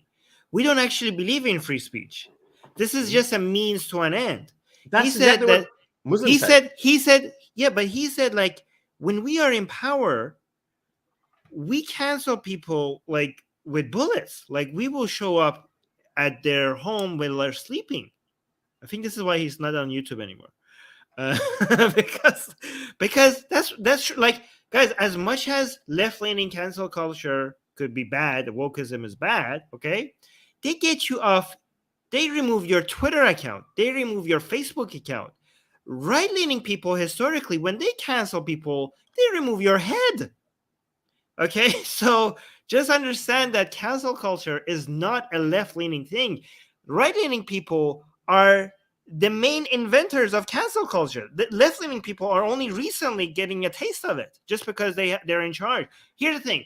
Everybody who gets in charge, there's any group of people who gets in charge, there will be a fraction of these people that will exercise canceling people, okay? Yeah. But historically, we have had a much, much worse experience when right-leaning people are in power, and their canceling are a lot more brutal and a lot more bloody and a lot more violent than left-leaning people when they cancel people.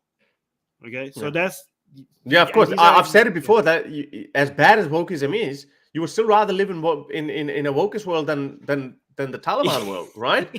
As bad as wokeism is. But look at but it doesn't make sense to me that look at her, that she doesn't even look like a radical Muslim. This is her. I mean, right? She seems just like a right-leaning person more than a... No, but she seems to be... She's like less of a Muslim and Islam more and just four like... wives. I know, but that's right-leaning too. Like, that's like right-leaning people like that. But I think she likes Islam not because... Slightly Muslim? So you can be slightly Muslim? Is that what you're saying? I'm just saying that she's into Islam because she's not Muslim, so she's into right-leaning content. She's into right-leaning content, and Islam appears to right-leaning people. I think she's more into the right-leaning aspect of Islam than, Islam being the reason why she's into right-leaning. So some dude I think is it's a chicken and egg. Yeah, so look at this. Some dude is getting told off by having a fight with his wife or whatever. Like the guy is showing enormous restraint, which is a good thing. So good on him. And I don't know what happens at the end. I think he comes at a guy who's filming. Wait, well, no.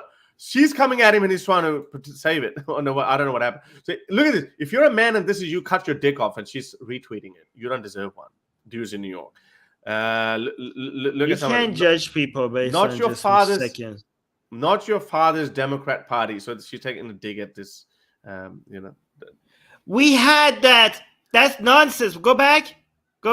Back when we had people who dress up like that back when Carter was the president. We had them. They just used to be underground. Now they're just like, I'm not ashamed. We had that. We had that. Oh, we had that. We had that in ancient, like, for thousands of years. Like, I don't know what you're talking about. That's not what she's saying. She's saying that now the Democrat leaders are taking photos and taking pride with them. That's what she's talking about. Because they're not shaming. Oh, good. They're not shaming people, so they don't have to hide under the underground. That's a good thing.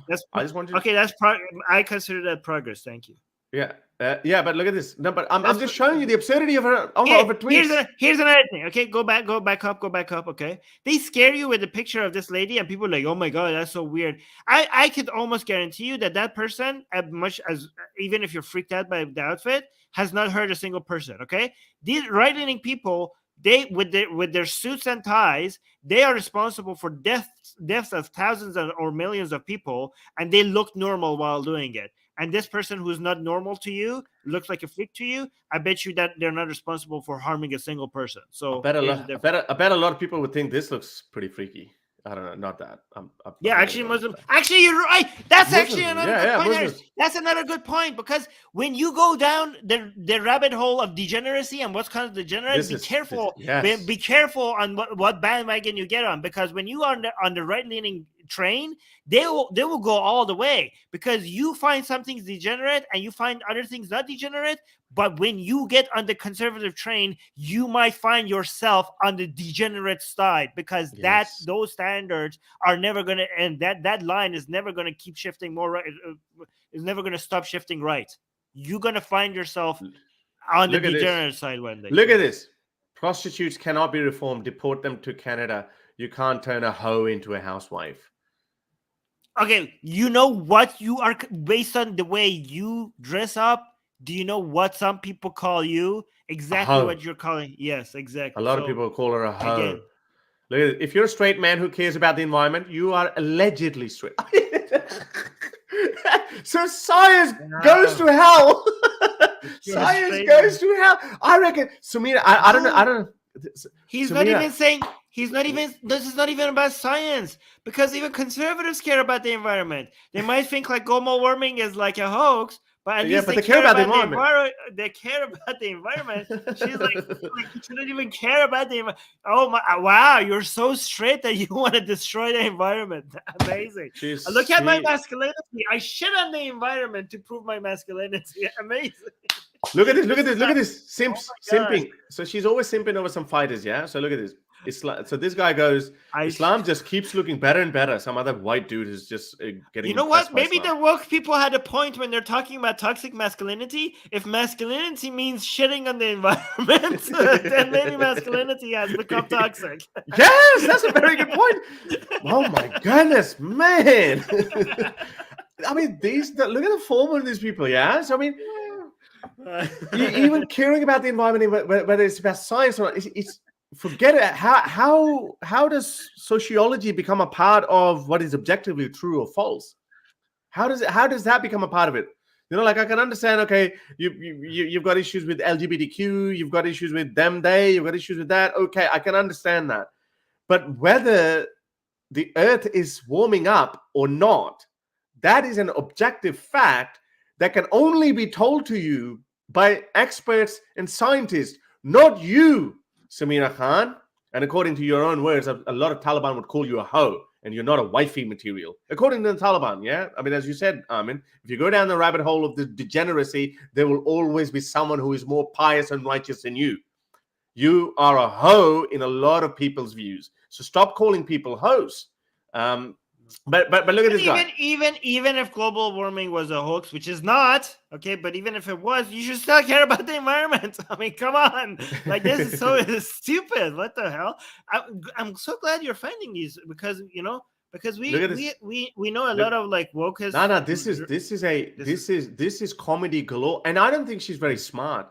I've seen some of her videos on YouTube, but she's like always sitting there like a Barbie doll, trying to be very pretty and feminine. Oh my God, she's acting like that, but I don't think she can hold on. She's a good keyboard warrior. I'll give you that. I mean, these tweets are very carefully constructed, albeit very, very stupid, but.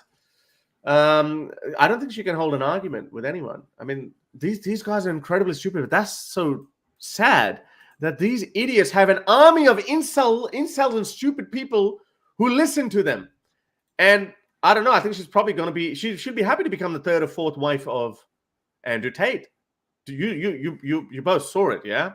Look at this. This guy goes, reading up on Islam has been extremely eye-opening. And then I said, yeah, like this one. Allah created. Yeah. Well, anyway, it's just a uterus one that there's a uterus on an angel. Allah puts an angel in charge of the uterus of a woman, and the angel says, "Oh Lord," the embryology one. So, really? Can you ask the angel to rub the clit while she's at it? Maybe. If you're down there, you might as well get busy. Like, make yourself useful. Yeah. So this is just. I mean. It just gets better and better. Look at this. She's going to be the third or fourth wife. So your devil's advocate hat is pretty good. So I want you to be a devil's advocate here. Do you think she genuinely thinks she does talk about men being able to have multiple wives quite often? This is not just a one-off fluke or sarcastic tweet. This is actually serious. Do you think we have seen some Muslim niqabi women saying that, I would allow my husband to have a wife because I don't want him to commit zina. So, and Allah has given him a right to have 4 wives. But seemingly a modern looking woman like this, do you think, I'm thinking this could be a kink. I don't think there's anything wrong with having 4 wives. My problem is that you don't allow women to have 4 husbands. Yes. No, but this woman, if you look at her, like she's a former Miss New Jersey. Like she I don't know, she's contested beauty pageants or whatever. Seemingly looks like a modern woman who's taken advantage of liberal values, which allowed her parents to come to America and make a good life out of them, out of it. But then she's sucking up to Putin and Russia, shitting on Ukraine, shitting on liberal values, and glorifying, polygamy and men taking charge of, and saying men are caretakers of women, meaning women are not. So Sameera Khan is basically saying, now I want to be taken care of. Why do you? Okay, so your defense of Andrew Tate was, I will use your defense of Andrew Tate to defend her. She knows what's working. Maybe she's not as stupid as you think. Maybe she knows the audience. She's finding a gap in the market, and she's that's a good argument, but I think I used to follow her when she only had 25,000 subs. But yeah, fair enough. Like, it's grown since then. She but then I stopped following because I just couldn't take it. Like, it would just come up every now and then. Yeah, you're probably right. Maybe she is very smart, and she knows how she can get clout, and she can get subscribers or followers or whatever. And maybe that's the way forward. But there might be but look, I also said, hang on, you got to be fair to me. I also said that people can simultaneously hold very stupid ideas too. So she I don't know, she's got. Which one of her ideas do you want to devil advocate on? Because you showed me like a whole bunch of stupid ideas. So she's a political science. No, not a political. Let's read her bio. What is she? She's a anti-woke journalist, former Miss New Jersey, mimetic warfare strategist, Kadyrov Stan. Contact. Okay, so what are her studies? Like, I mean, okay, so she's a journalist. I don't know if she's a qualified journalist or just a self-proclaimed journalist. Like, these days, everyone is a journalist. Education. Rider University. What does she study? Education qualification. Okay, what does she study? Bio age. I think. Yeah. Okay, so let's just say. Okay, there you go. Oh my God, look at this one.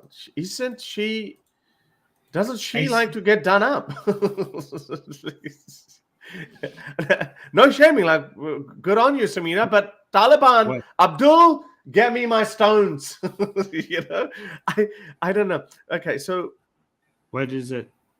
So Sameera Khan is a very beautiful and talented Pakistani American foreign policy analyst, news correspondent, journalist, and a former model. She formerly worked for RT, Russia TV. She's a title of. So I don't know. So let's just go by that. She's a journalist, okay? So she probably has got a degree in journalism or something. Let's just go by that. So my point is, so she might have had, she completed a bachelor's degree major in foreign policy. Okay, international relations, conflict resolution from Rider University. There you go. That's what she studied. So there you go. So she can't be a total idiot. She might have learned something. Am I reading? I know I'm reading too much into this, but right-leaning people, I'm heavily suspicious here. Like, you see how she retweeted this, and you see a white man knocking out a black man. I don't think I'm reading too much into this, but I know why right-leaning audience. But this is not a white right-leaning woman, though. You gotta. I know, but she knows her audience. I know why a right-leaning audience enjoy seeing a white man knocking out a black man. Okay, I don't think this retweet is accidental. I think she's being very smart about what she's doing. Yeah, so there you go. You could be right. I've seen too much right-leaning content to think that this is, maybe I'm wrong, but I'm just saying it wouldn't be out of character. Look at this. Look at this. She's going after. Look at this. How bad is this? Two dudes walk into a bar. Yeah, like, this woman is. This is such. Yeah, this is too much. This is lost cause kind of person. Look at this. Here she's trying to suck up to Putin by saying, "Yeah, Russia also sank the Titanic." I mean, it's just.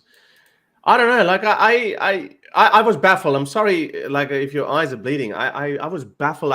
I can't work this woman out. I can understand Andrew Tate. He probably found some wealth, and now he wanted to fill a void. He wanted to be famous, as his history shows. Nothing wrong with that. He went to Big Brother and did all of these things, made his fortune through haram means, and has not donated the money back because it was haram means. So even though he's a Muslim now, fair enough, okay. But sometimes these ideas, your beliefs also become beliefs of convenience. Would you agree with that? Like if you don't even genuinely believe in something, but those beliefs are giving you some real benefits in life or clout or something, then you tend to start believing in them because it's a marriage of convenience with those beliefs, right? Yes. And So that's what a lot of our viewers don't understand, okay? Because your viewers and my viewers are usually, I don't know actually, but many of them are kind of people who like look at a belief, look at a claim, and are like, okay, let's see the evidence. Like you want to, but they don't understand that most of the world just like, let me taste this idea. Let me see how it feels. Let me see who I would be associated with if I have this idea, right? It's not about checking or not if believing a claim is justifiable or if there has evidence or there's logical arguments for it.